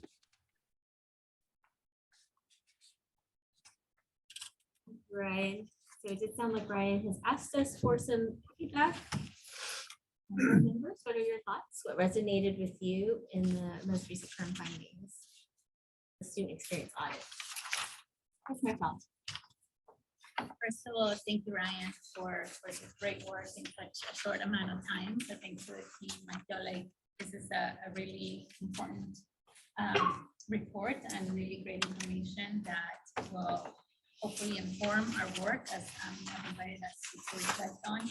And in point number 2, certainly resonates with me as a formerly undocumented student. This is definitely something that is top of mind. I think. Excuse me, this is the interpreter. I can't hear everything. There's so much paper noise. All right. So as I was saying, as a formerly undocumented student, this is definitely something that is top of mind. Whether it's in the education, in health, like we know that this is, the fears are real for undocumented communities in terms of government programs, information, data. And so, I just hope that this information, and I'm sure it will be shared with like the privacy consultant that we heard about earlier today. I hope that this also translates into our communication strategy. For example, there's definitely a lot of trust that I feel we need to build with our communities about the system. And so how do we message around building that trust with our students, with our families? So I hope that we can, take that also into account as we're building our strategic plan that we just also talked about, right? Like these are certainly things that we must keep in mind, top of mind, because it impacts our families and our students. And then I have a question in terms of process. I know that this was interviews with practitioners, so I'm just wondering if there will be a student survey component to it. That's something that works or. Yeah, so first, thank you for your feedback. That's super useful and all really good points. I've taken notes. Yes, so the two big changes that we're making to 2023 with the full cycle now ahead of us to be able to work on this is the focus on direct student input through either of the ways that we choose to collect data there, interviews for sure, and then likely things like surveys, but maybe other things also. And so we know that that's something that we need to have as the foundation for this. And so for sure, students next time around.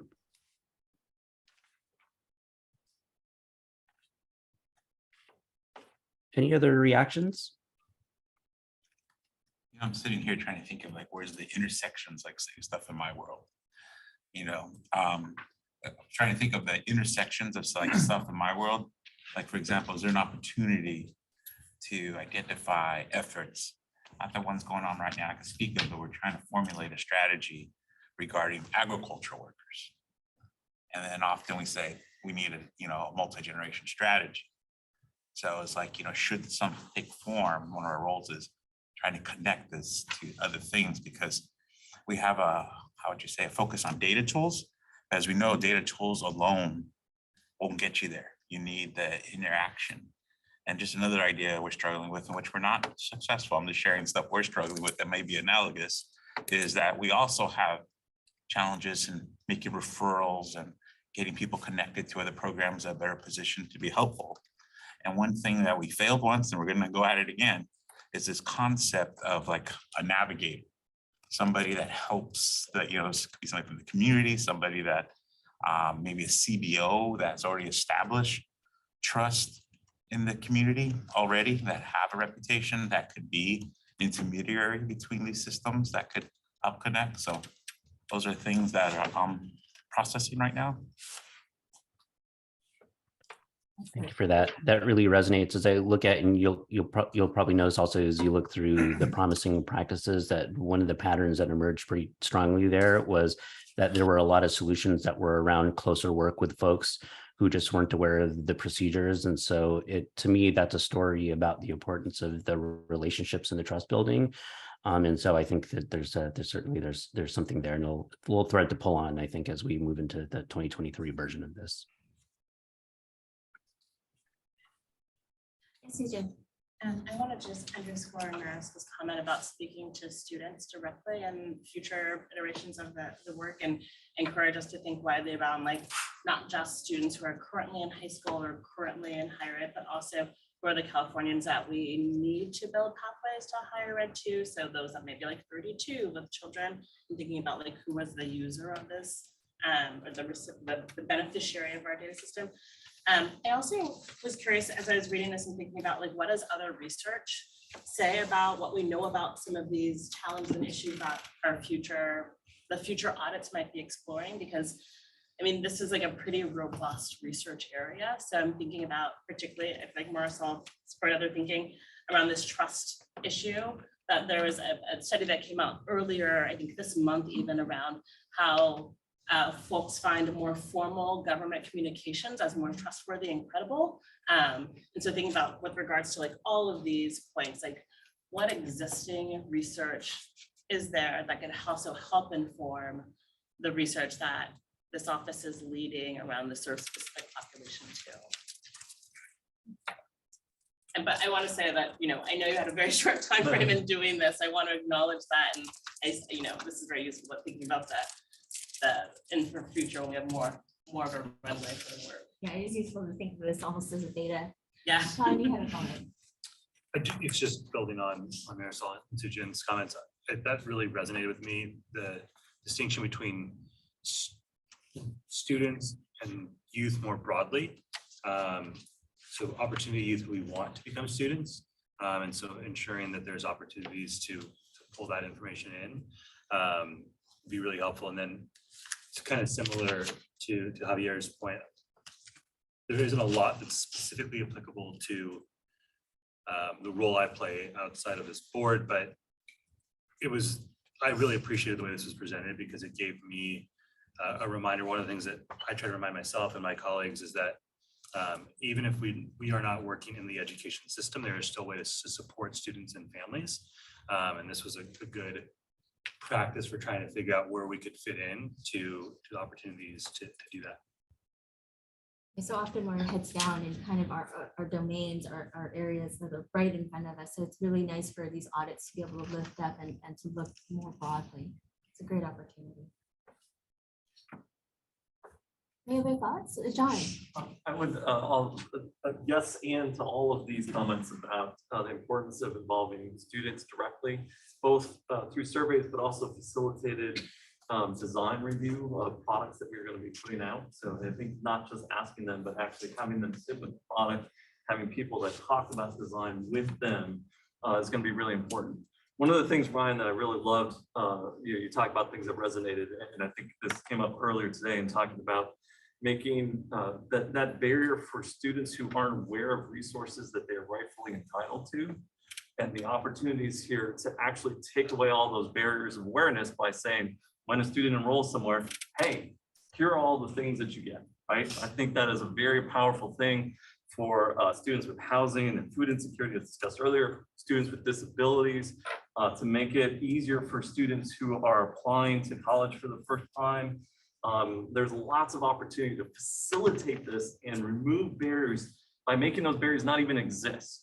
And so for that really resonated with me. We continue in our system to struggle to support students who are first generation students to navigate a relatively complicated application system and get through to the end. And so anything that can provide that information into the system so there's less for them to navigate is a win for all. Definitely a priority there for us.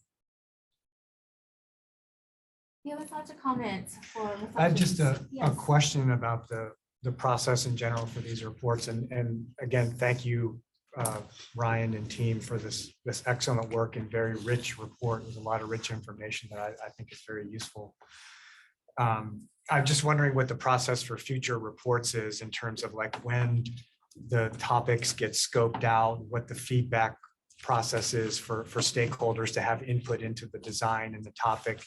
And then also, will future reports sort of take like a broader view of the pipeline, like Sujin and others have said, looking at students, you know, non-traditional student ages and, you know, how they learn about college opportunities and navigate the application system, but also students who aren't even who are in high school or middle school, who are not even at the point of applying yet, and how they learn about the college application process and get integrated into that pipeline.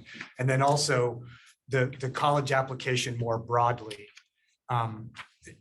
Will future reports be able to assess the pain points in the college application more broadly so stakeholders beyond Cradle-to-Career can learn from it? So CSU, community college, UC could learn about pain points that their applicants are experiencing that we might not even know about. So it could be a value, you know, well beyond the Cradle-to-Career and the operational tools.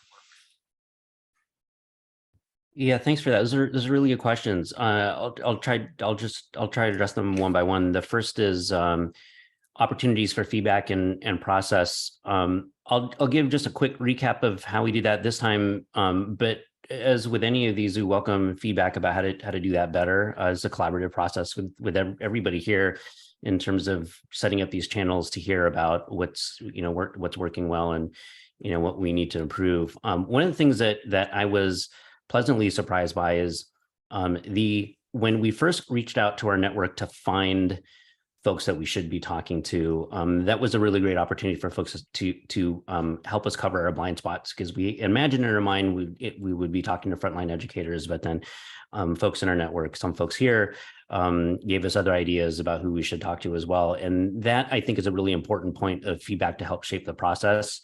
We welcome that. That's for this next round. In terms of the final product, there was a draft that went out. We set that out early, got a response to it, previewed some of the pain points and got a response to those, and then went through at least 2, maybe 3 iterations to get to this one. And so that's something we hope that we plan on doing again, and even expanding on ways that we can get feedback based on your ideas. Feel free to contact us so we can learn more about how else we can do that. I see a project like this as something that really relies on the feedback from folks who will be using the final product, and so I value that a lot. Okay, so the other question is about the scope of the work. The 5-year, in this year's work plan, and then the 5-year plan has us focusing on students who are planning for college and then career. This year, on our work with californiacolleges.edu, and then the initial brainstorming around what can happen with e-transcript. But as anything that we do, it's an evolving process. And so I think as the conversation evolves and we discuss other areas, I would definitely look forward to seeing how that can fit into the work plan. And so, very, very open to that.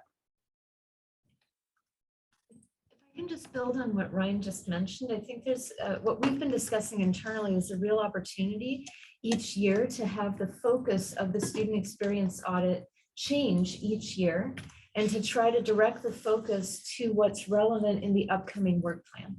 And because as we approach it, like, my goodness, the student experience, like, that's a very, very large topic. And this is like one sentence, maybe 132. And so it's up to us to really define how we want to focus that scope. So your work in the strategic planning, our work in developing that annual work plan can help provide some pointers for where each year's student experience audit should focus, and that can change over time. So just reinforcing and a +1 to what Ryan was saying, and the connection between this student experience audit exercise and your strategic direction and our work plan. That's a great reminder, and really underscores the importance of having that strategic work plan and the work and the strategic plan and the work plan sort of dovetail nicely together. I think I saw a hand up over there with Sylvia.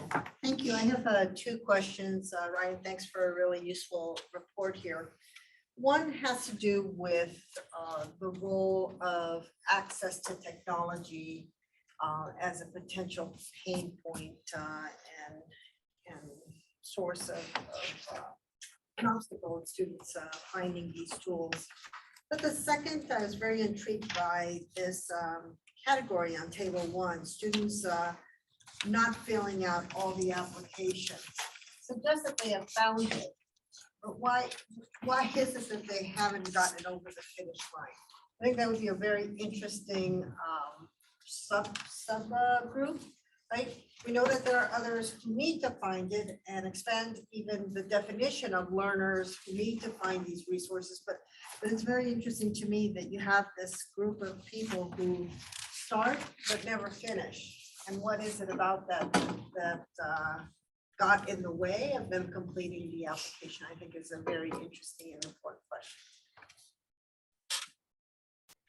Yes, thank you for that. I think it's definitely one to dig into a little bit more in the future and hear more stories. We do have some initial stories that point to clues about that. So this particular experience was associated with two groups, stories about two groups represented by frontline educators as foster youth and students who were undocumented or whose family members are undocumented. And the pattern that we saw in the interviews was all of the places where documents couldn't or wouldn't be produced either because there was a lack of awareness about how to get them. Maybe they didn't exist. So we're talking about things like income related forms and stuff like that. And then in some cases, some real fear for the well-being of families if those documents were produced and sent in. So I think to your point, Sylvia, I think there's a lot more stories to hear and learn from there, but the initial clues point to things like that. And there's probably more as in any complicated situation like this. So I appreciate that feedback and taking some notes to explore further. I appreciate the, sorry, Gavin. Just sort of one other comment, fairly editorially, wearing a bunch of different hats, right? So some of this is identified the problems that we've known in the system for a long time. Some of it is actually systemic problems that can be fixed outside of C2C by action by sort of larger systems, not least of which is the federal government. I think one of the things that's illustrative to me is that and one of the values that we can bring to the equation is the bringing the transparency of the issue to the forefront, saying it's not necessarily our issue, but making sure that we take care to bring it to the right sources and the right places where they can take action on it. And thereby, fundamentally in the longer term, making our jobs a little bit easier in putting the data together. Absolutely. I think that collaboration coordination is really important. And actually, I think our next agenda item really talks to, or maybe comes back around to some of the opportunities that were presented based on some of the pain points, right, from the student experience audit. So I'd like to go ahead and move on to that topic, and then we can engage in kind of both. So I'm going to hand it over to Sylvia and Carolina. Thank you. So Catalina and I want to facilitate a broader conversation around what can we do to get in front of these identified pain points, right? We're hearing that the lack of awareness of these resources, the lack of support in using them, the administrative burdens that we transfer to students as opposed to owning ourselves and solving, all are contributing to this feeling of pain and frustration that our students and others are experiencing using these incredibly important tools to advance into career or other opportunities. And so I thought it was an opportunity for us to talk a little bit about sort of these two tools that have been highlighted as part of our core work. The tools of the California colleges, as well as eTranscript California. For me, as I'm increasingly immersed in this world of all things enrollment, I have to admit that while there are people on my team in the CSU who are very active in spearheading this work, we're just kind of at the apex, right? Very few people sort of know about it, even fewer are using it. And I think there's an opportunity to really ask ourselves, how do we go beyond just, if you build it, they will come, to really committing to building it and ensuring that then it's readily available to the learners, the students, the applicants that we need to be using these tools to take that next step, whatever that means for them. But that we look institutionally and collectively as a state at, you know, what is getting in the way of our ability to better serve and to scale up these important resources. So if I could have the next slide, please. I think that there are a few opportunities, a few guiding questions that I'd like for us to reflect on as an advisory board. And that is that what can we do as part of the core work of Cradle-to-Career to increase awareness and to make sure that more students are directly benefiting from these important resources. And in particular, I'm referring to the e-transcript and the ease with which that connects data from one system to the other, as well as the California Colleges tool that was showcased a few meetings ago, where we saw how that tool is able to take A through G coursework and map it onto, in our case, Cal State Apply. And students can, in real time, look to see if the courses that they're taking are mapping directly onto admissions requirements in the way in which they're hoping that they will. So to me, that's a really powerful early indicator of where a student is on that trajectory to college and career opportunities. And yet, when we look at sort of that work, as I said earlier, I think the steep hill is getting it more widely known and more widely used. And so how do we create a more compelling story, a more compelling narrative that makes more Californians aware of this resource, and that we really leverage what we were talking about earlier today, the unified identity and the shared purpose of really this important body, to invite us to think about whether there are opportunities to co-brand or convey a unified message of the importance of these resources, not just if you want to come to the CSU or the UC or wherever it is your dreams want to take you. These are important tools that you should be aware of that will serve you. And so I wanted to just talk a little bit about what does this look like for us in the CSU, and then invite Carolina, who probably has much deeper knowledge as an active, equity-minded practitioner, probably can answer my question about the technology gaps and why students don't complete those applications, because that's the work that she lives day in and day out. But I would say that as a system leader in the California State University, we've had a long, very positive relationship with California colleges that goes back to 2014. It's a resource that we value. We see them as an important strategic partner, and they are profiled when we work with our high school guidance counselors and helping them understand the California and the CSU admission standards. We want to make sure that those counselors are aware of these resources. We also profile these important tools and resources with our students and our educators so that they too are aware that these resources.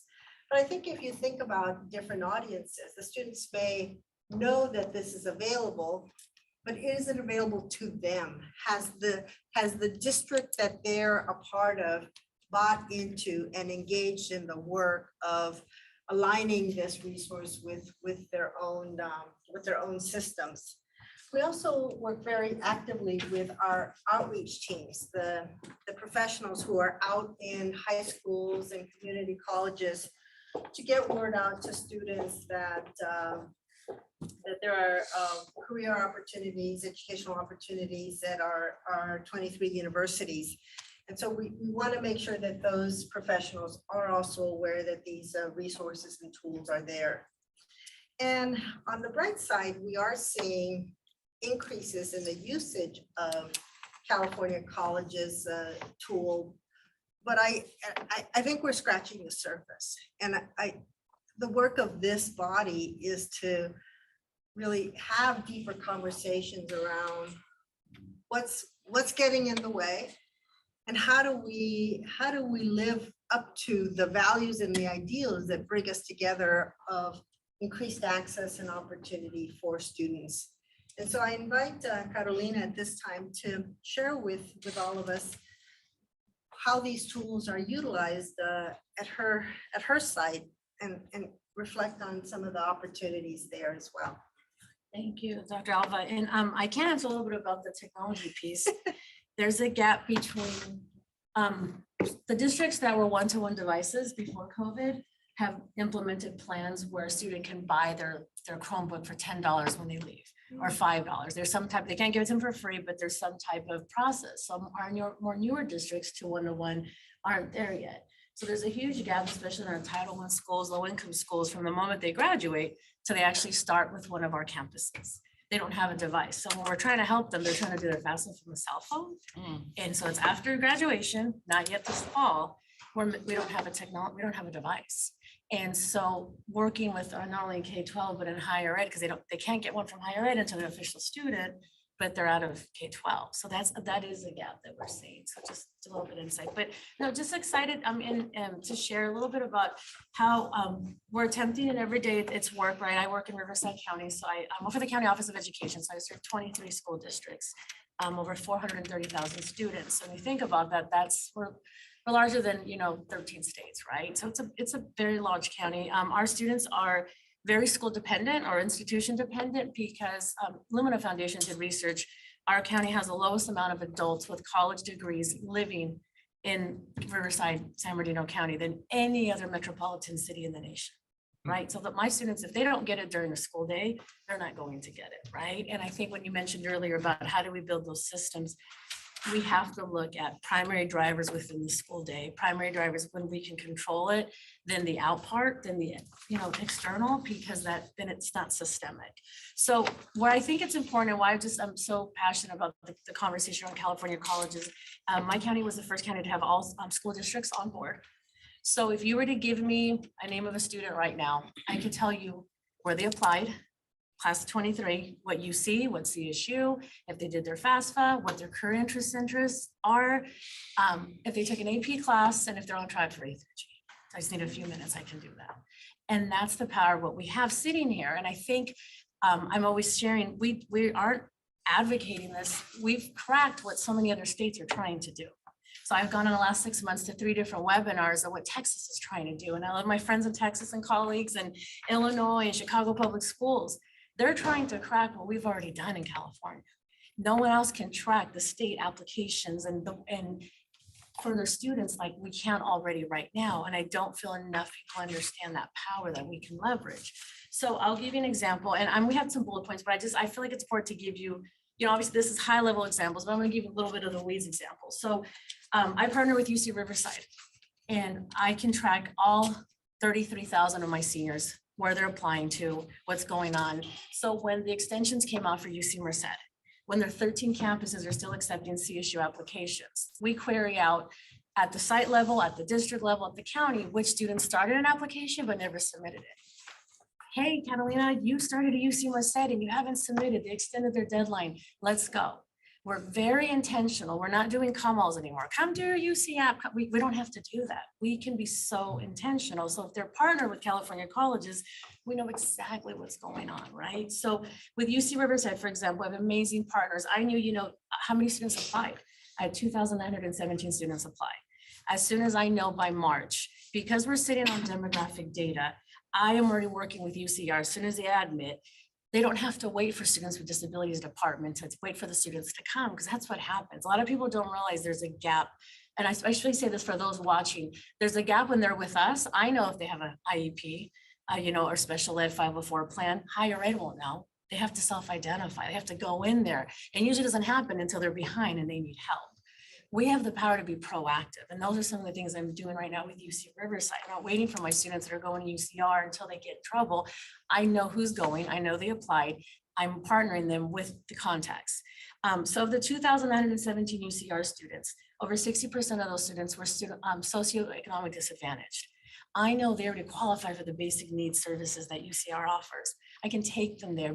I finally have a list of who at all the UC campuses, if they're going, we know because of the CalPADS data that goes into California colleges, the student information system, we can identify and start proactively servicing these students. So like I mentioned, it's real-time data. So we're not looking in the past. It's live data that we can track for our students. So from CSU applications, community college applications, we work with our community college partners to know who's already applied and how do we get them to the matriculation steps.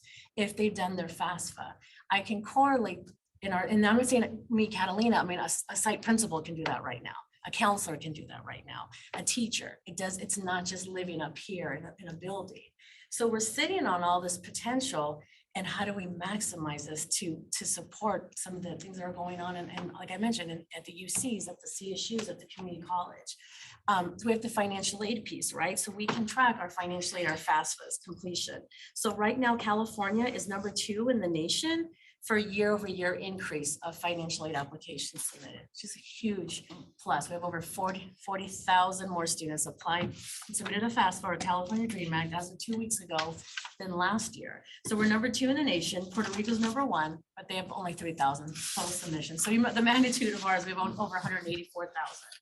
We can track all that now. And so I just thought it was important to talk a little bit more in detail in the weeds on what we're sitting on. And when you go to these meetings and you hear about these webinars, and I want to hear what other states are doing together, and I just can't thank enough our UCs, our community college, our CSU, our leaders, CSAC.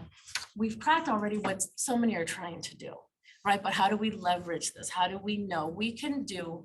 If we were to implement and push even further to get stronger implementation of the platform, you can actually do predictive analytics on who's on track to be A through G requirements. I forgot to mention that one. I know how many of my students are on track for A through G requirements by grade level for about 200,000 K-12 students right now. I can tell you in 10th grade how many are on track, which one has a DNF, which one needs to repeat it. So if we crack this, we could do analytics 2-3 years out to see where do we need more spaces of community college or of community college space or UC spots. We don't have to guess, we know because it's real-time transcript data living in this platform right now. So I obviously clearly I have my dream list, right? The possibilities are endless, but I say this isn't a dream, this isn't a goal or a plan. You're doing this right now.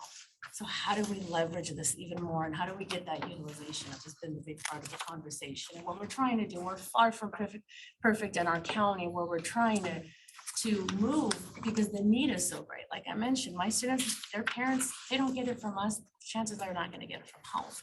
But what I say is, if I can do this in Riverside County, a low college educated adult living in this region than any other place in the nation, and yet we still had, and I do know part of that piece was the rigor, high expectations. We're pushing FAFSA, we're pushing college apps. If you're A through G eligible, you're applying to at least one campus. So a few of my districts have committed, even if you don't qualify for a fee waiver, I'll pay for one campus within their, like making those high goals. Last 2019, 2020, we had the highest graduation rate in the state of California, right? So you got the lowest income, college educated, yet highest graduation rate. That doesn't happen by accident. And I know if you ever look on kidsdata.org, we have the lowest juvenile felony arrest rate. All these byproducts from raising rigor and having this opportunity, but we don't have to guess, we have this data. And so we don't have to wait. Thank you. So Carolina presents a very bold, a very student-centered and equity-minded vision of what is possible.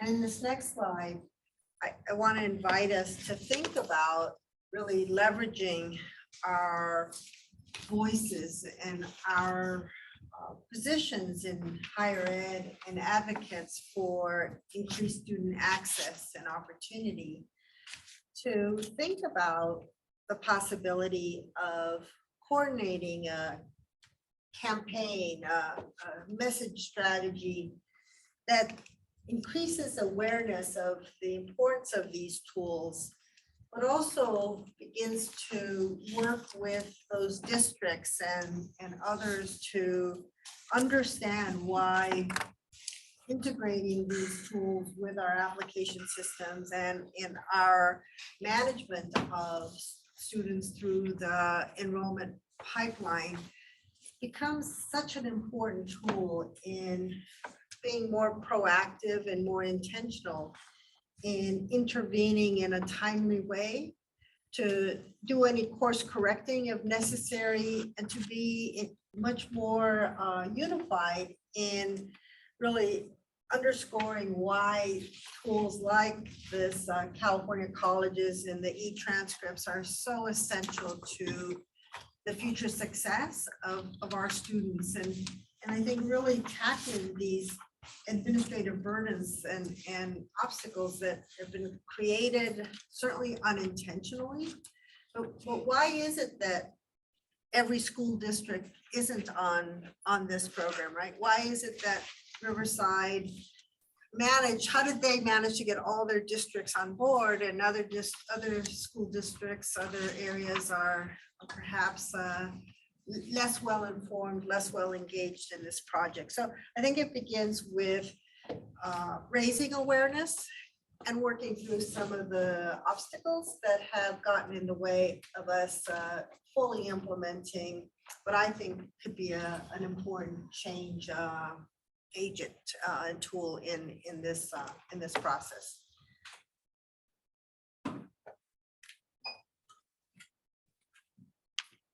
So we open it up for discussion, your feedback, your reflections of both what you heard in terms of the pain points from the student experience audit, the vision that Carolina so eloquently outlined, and really the opportunities that we have as members of the advisory board to help advance this important tools initiative.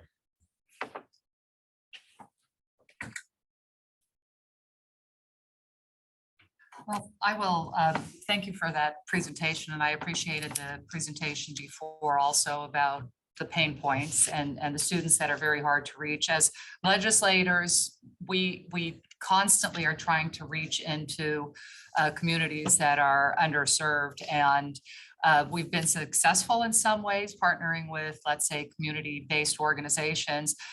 I would say a messaging campaign is really important, but I also think that you don't have to reinvent the wheel. There are, for instance, every office does college financial aid nights where there's a whole bunch of computers set up and we help students.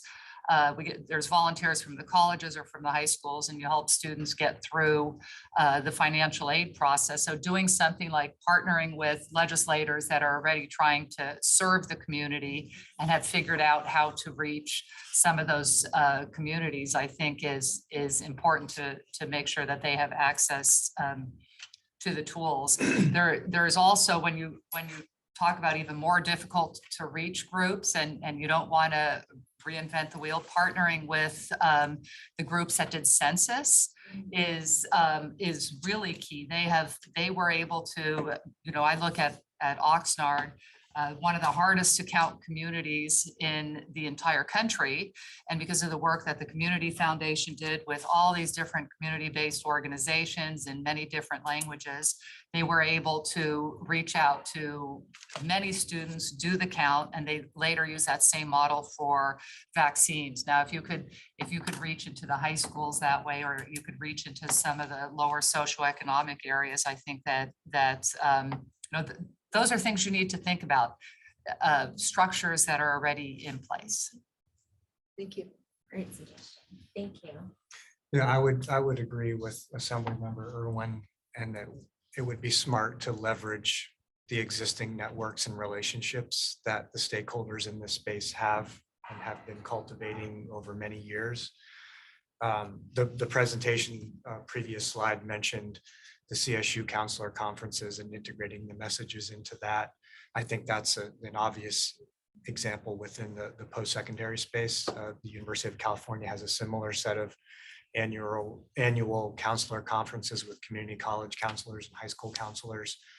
And there's a long-standing relationship and a trust there that I think would be the first, very smart to leverage that as much as possible. And I think not doing so and trying to launch a separate campaign with potentially separate branding and logos could be counterproductive and confusing to students, to counselors, not knowing like which is the one that I should go with here or trust. The other thing I would suggest is we're fundamentally, we're talking about things that are like branding and marketing and technology and tools and why people adopt one versus the other. To me, that suggests the need for research, market research, focus groups with students, with counselors about branding and what kind of brand is gonna, motivate you to use that product and what kind of features are gonna tip the scale in using a product versus a trusted brand and so on and so forth. So I would want to see some more research in that area before we sort of launch something, assuming that putting all the logos on one page is going to be the answer.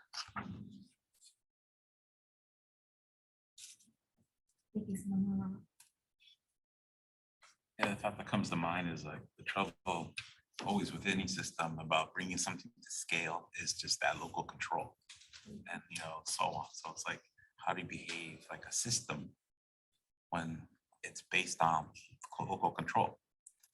And it seems like it's, one of the solutions I always been pondering, just like the workforce world, is like, okay, what kind of strategic planning is necessary? So if we become overly prescriptive, it becomes a governance debate, but if we become, to say, like we identify some shared objectives and we coalesce and we allow for local problem solving, that's, seems like more reliant on emergent.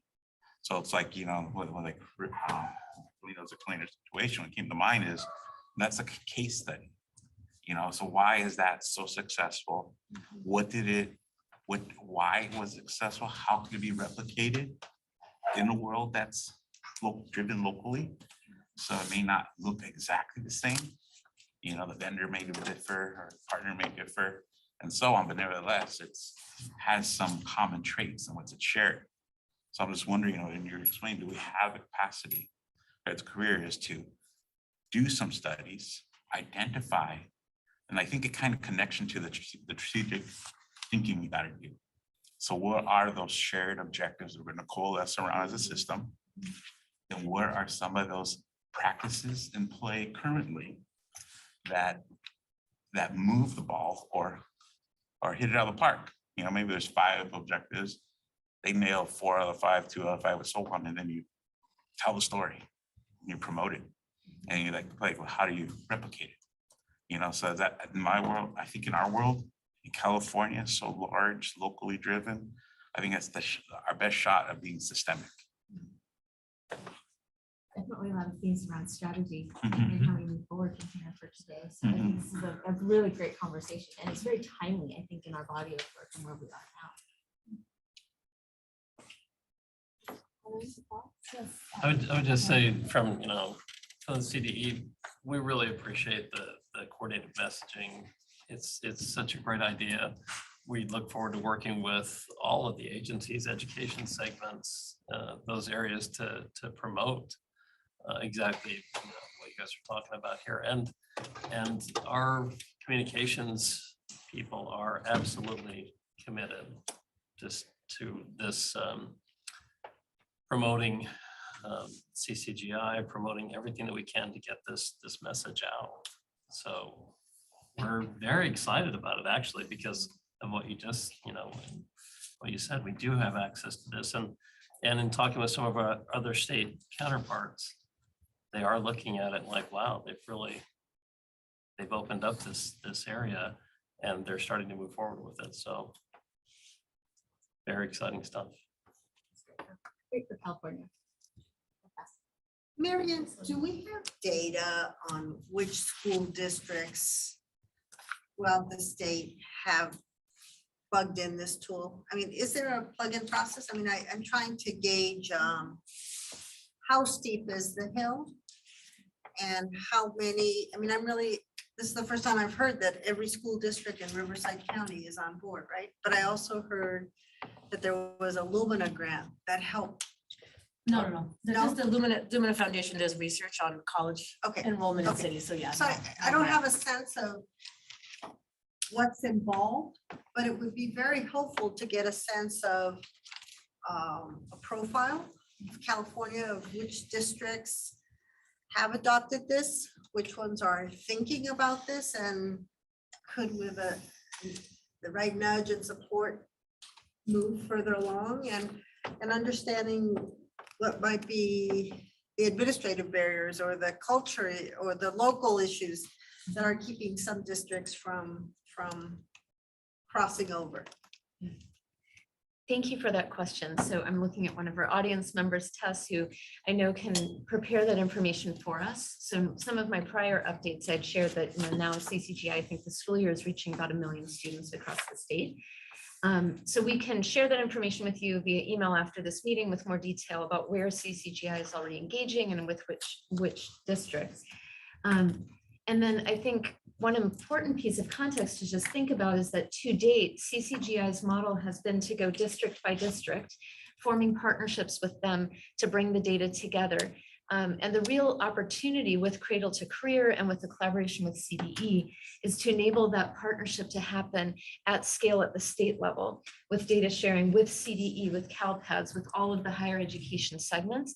So that it, again, think about administrative burden, right? It makes it easier for districts to sign on if that data sharing can be facilitated at the system level and at the state level to augment the local collaboration that will continue with CCGI's team that has extensive technical assistance and one-on-one support with all of those districts. So thank you for that question. And we will follow up by email afterwards with the specifics of exactly which districts you can see that. I definitely see a connection with the strategic conversation from earlier today, because that's effectively a landscape analysis, right?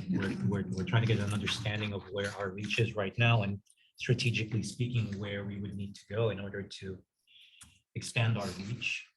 I'm thinking back to my experience as a district administrator, and that was test one was that when you and I first had that discussion 7 to 8 years ago.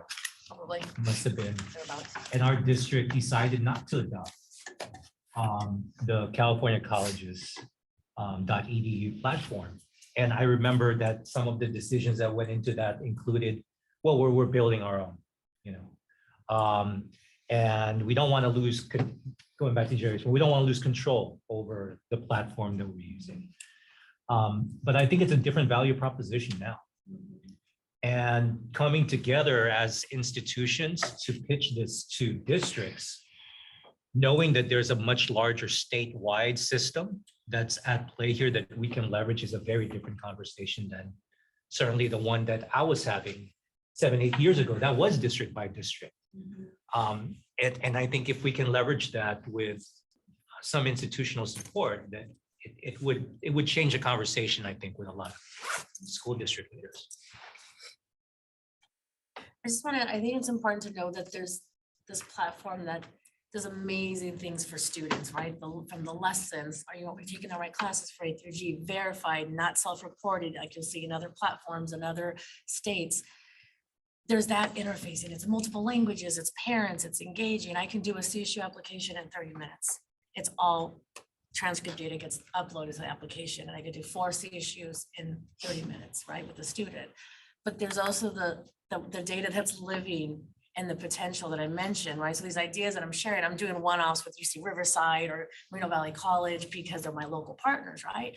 But there's that potential to scale that. So the platform will give just as much to the students as it will from higher it down of who's coming, who's ready, where are they, how many AP classes have they passed that are coming to my campus in the UC system that I can prepare for? Where are we struggling? I mean, it's going, the data that's living there. And like, thank you, Jerry, for mentioning, I mean, CDE, working to be able to do all those pinpoints. We're spending so much money on food banks and we just were waiting for them to come.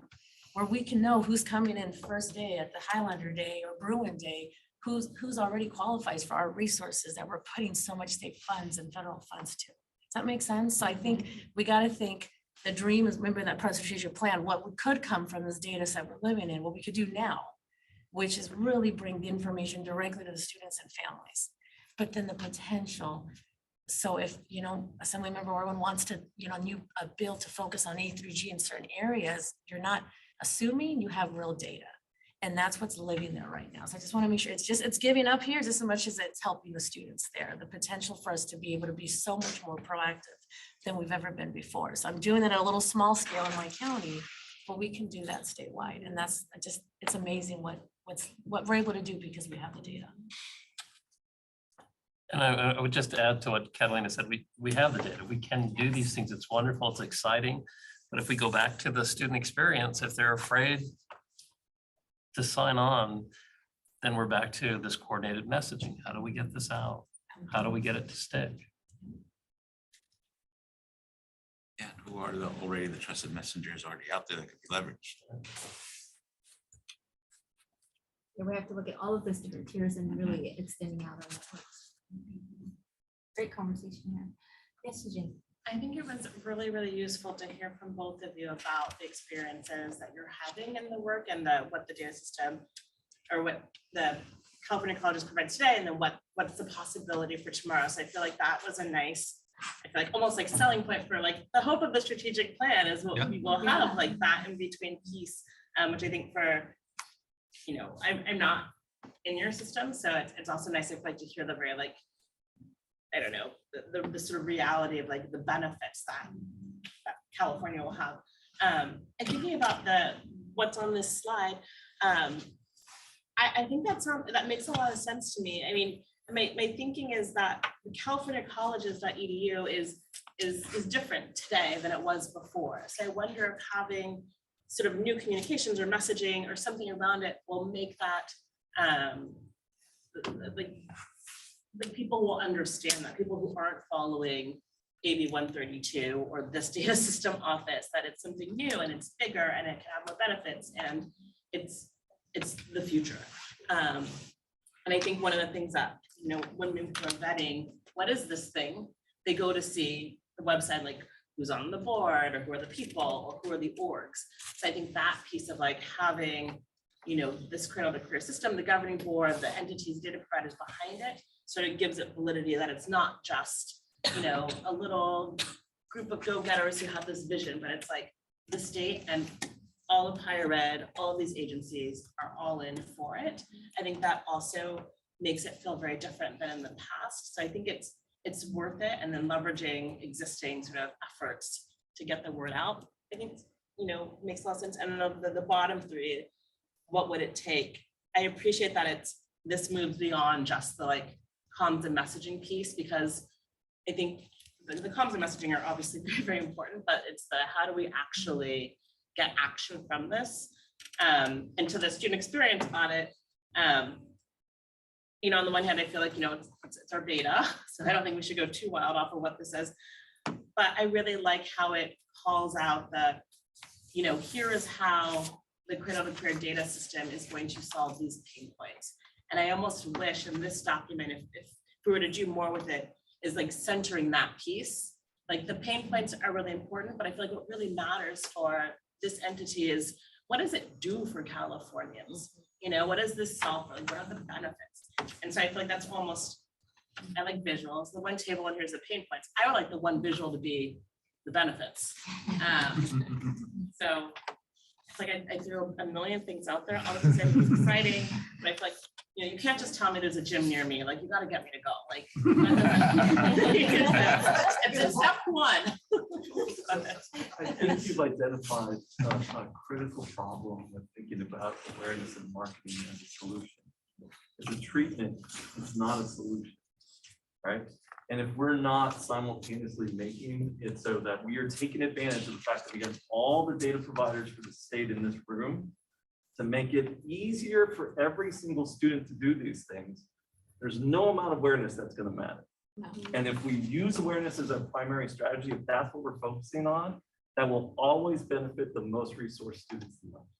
Always, always. What we have to make sure is that all of us in this room are connecting the data so it's easier for students at every seam in the system, so those seams go away. And so I'm not saying we shouldn't do this, but I am saying if we get lost in thinking about marketing and communication, we miss the core proposition that makes this effort valuable.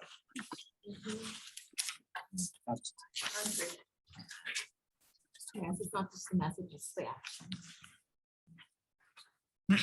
People with thoughts? Oh, yes. I found this conversation super. Could I ask you to speak up, please? There's a lot of room noise. Yes. Thank you. Apologies. One of the things that would be helpful for me in terms of how I'm processing the conversations that we're having, and this might have to wait for the strategic plan to be done, is to know what goals we are pursuing through in this conversation. It might be multiple, it might just be one.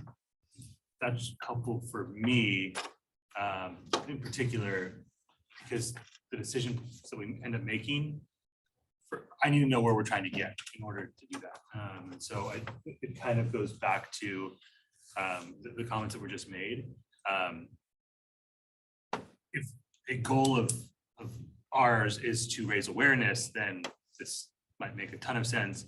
If a goal is to ensure that as many students as possible are connected to financial aid, we analyze that differently. And so just as we're having conversations as a board, the more, as often as possible, we can tie that directly to a goal or goals that we have identified as goals of ours. I think it can hone in our conversations and then make sure that we're all moving in the same direction, not just theoretically, but like in a more literal way. Yeah, I really feel like, in the before times, before Cradle-to-Career was envisioned, there was this set of silos, right? And what we're all about in this room is connecting those data systems. And so when you think about connecting them, obviously it's like a matrix, right? So there's different points and different levels. And I think our goals and our objectives are going to have some dependencies naturally. And it's to trying to figure out, how do we prioritize? How do we measure which areas that we're pushing out in and which areas where we see results in? Where are the needs? So thank you for that conversation. I think at this point in time, I'd like to go ahead and invite public comment on these two topics. So folks in the room, noting that there don't seem to be any members of the public present, requesting any members attending virtually who'd like to comment. There's no request for public comment via Zoom at this time. Thank you. All right, then. Thank you so much for facilitating that conversation, Sylvia and Carolina. We all sort of are in agreement that we have an opportunity at this point in time in our work as a board to really generate some momentum in this direction. Okay, so the next item is the executive director. So I think we will be taking a break between, and we will be staying in this room. Let me go ahead and do the slides. Yes, sorry, I'm having a little bit of trouble right now.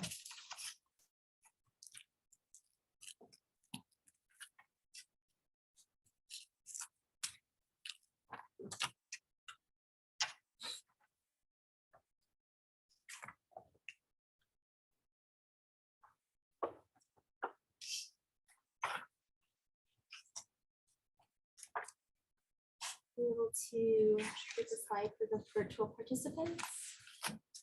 There we go. Okay, great. So in regards to the executive director review process, we'll go ahead and read the slide. The review process was led by an ad hoc committee made up of Sylvia Alva, Chris Gerdulik, I'm sorry. Okay. Meredith Lee, Gavin Payne, Robert Tagora, and myself. The ad hoc committee adapted the executive director review form to include specific performance expectations based on the Cradle-to-Career annual work plan, and recruited governing and advisory board members, staff, and community members to provide input on progress toward those expectations through a survey. The chair-elect then compiled survey responses and worked with the presiding chair, myself, to create a performance review, which was then reviewed by the ad hoc committee members. Robert and I met with the executive director, Marianne, to conduct the review, and the ad hoc committee will share the performance review with the full governing board, this body, in a closed session shortly. So we will go into closed session, as this is a personal matter and it's close to the public, it's confidential matter. And I think what we'll do is take a 5-minute break. We'll recess and reconvene here for closed session.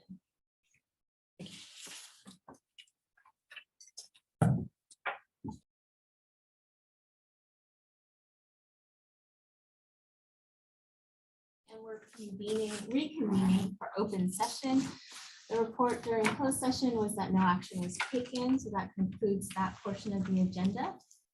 So we actually reached the end of our scheduled agenda items. It was absolutely a pleasure to see everyone in person today. I feel like we get so much more value when we're able to see each other and talk. I mean, I think that there was just a lively set of discussions all throughout the board meeting today. So really appreciate that level of engagement. I appreciate people stepping forward to talk about, things that they would like to see happen. And I think all of that energy I'd love to see going into the strategic planning as we go forward. So I'd really like to thank the public for participation, as well as the office staff, and definitely our illustrious board members. Thank you so much for your participation today. Thank you for helping to move the data system forward. We take these steps going in the right direction, right? And I want to thank you for really just helping us to make that impact and to follow through on the advice that Patrick gave us at the very beginning. I'm sure we'll see you all again soon. We will have another meeting. I think May is virtual, and that's the planned meeting. With that said, and let's see, it is now 4:34. If there are no objections, seeing none, we'll go ahead and adjourn the meeting. Thank you so much and travel safely.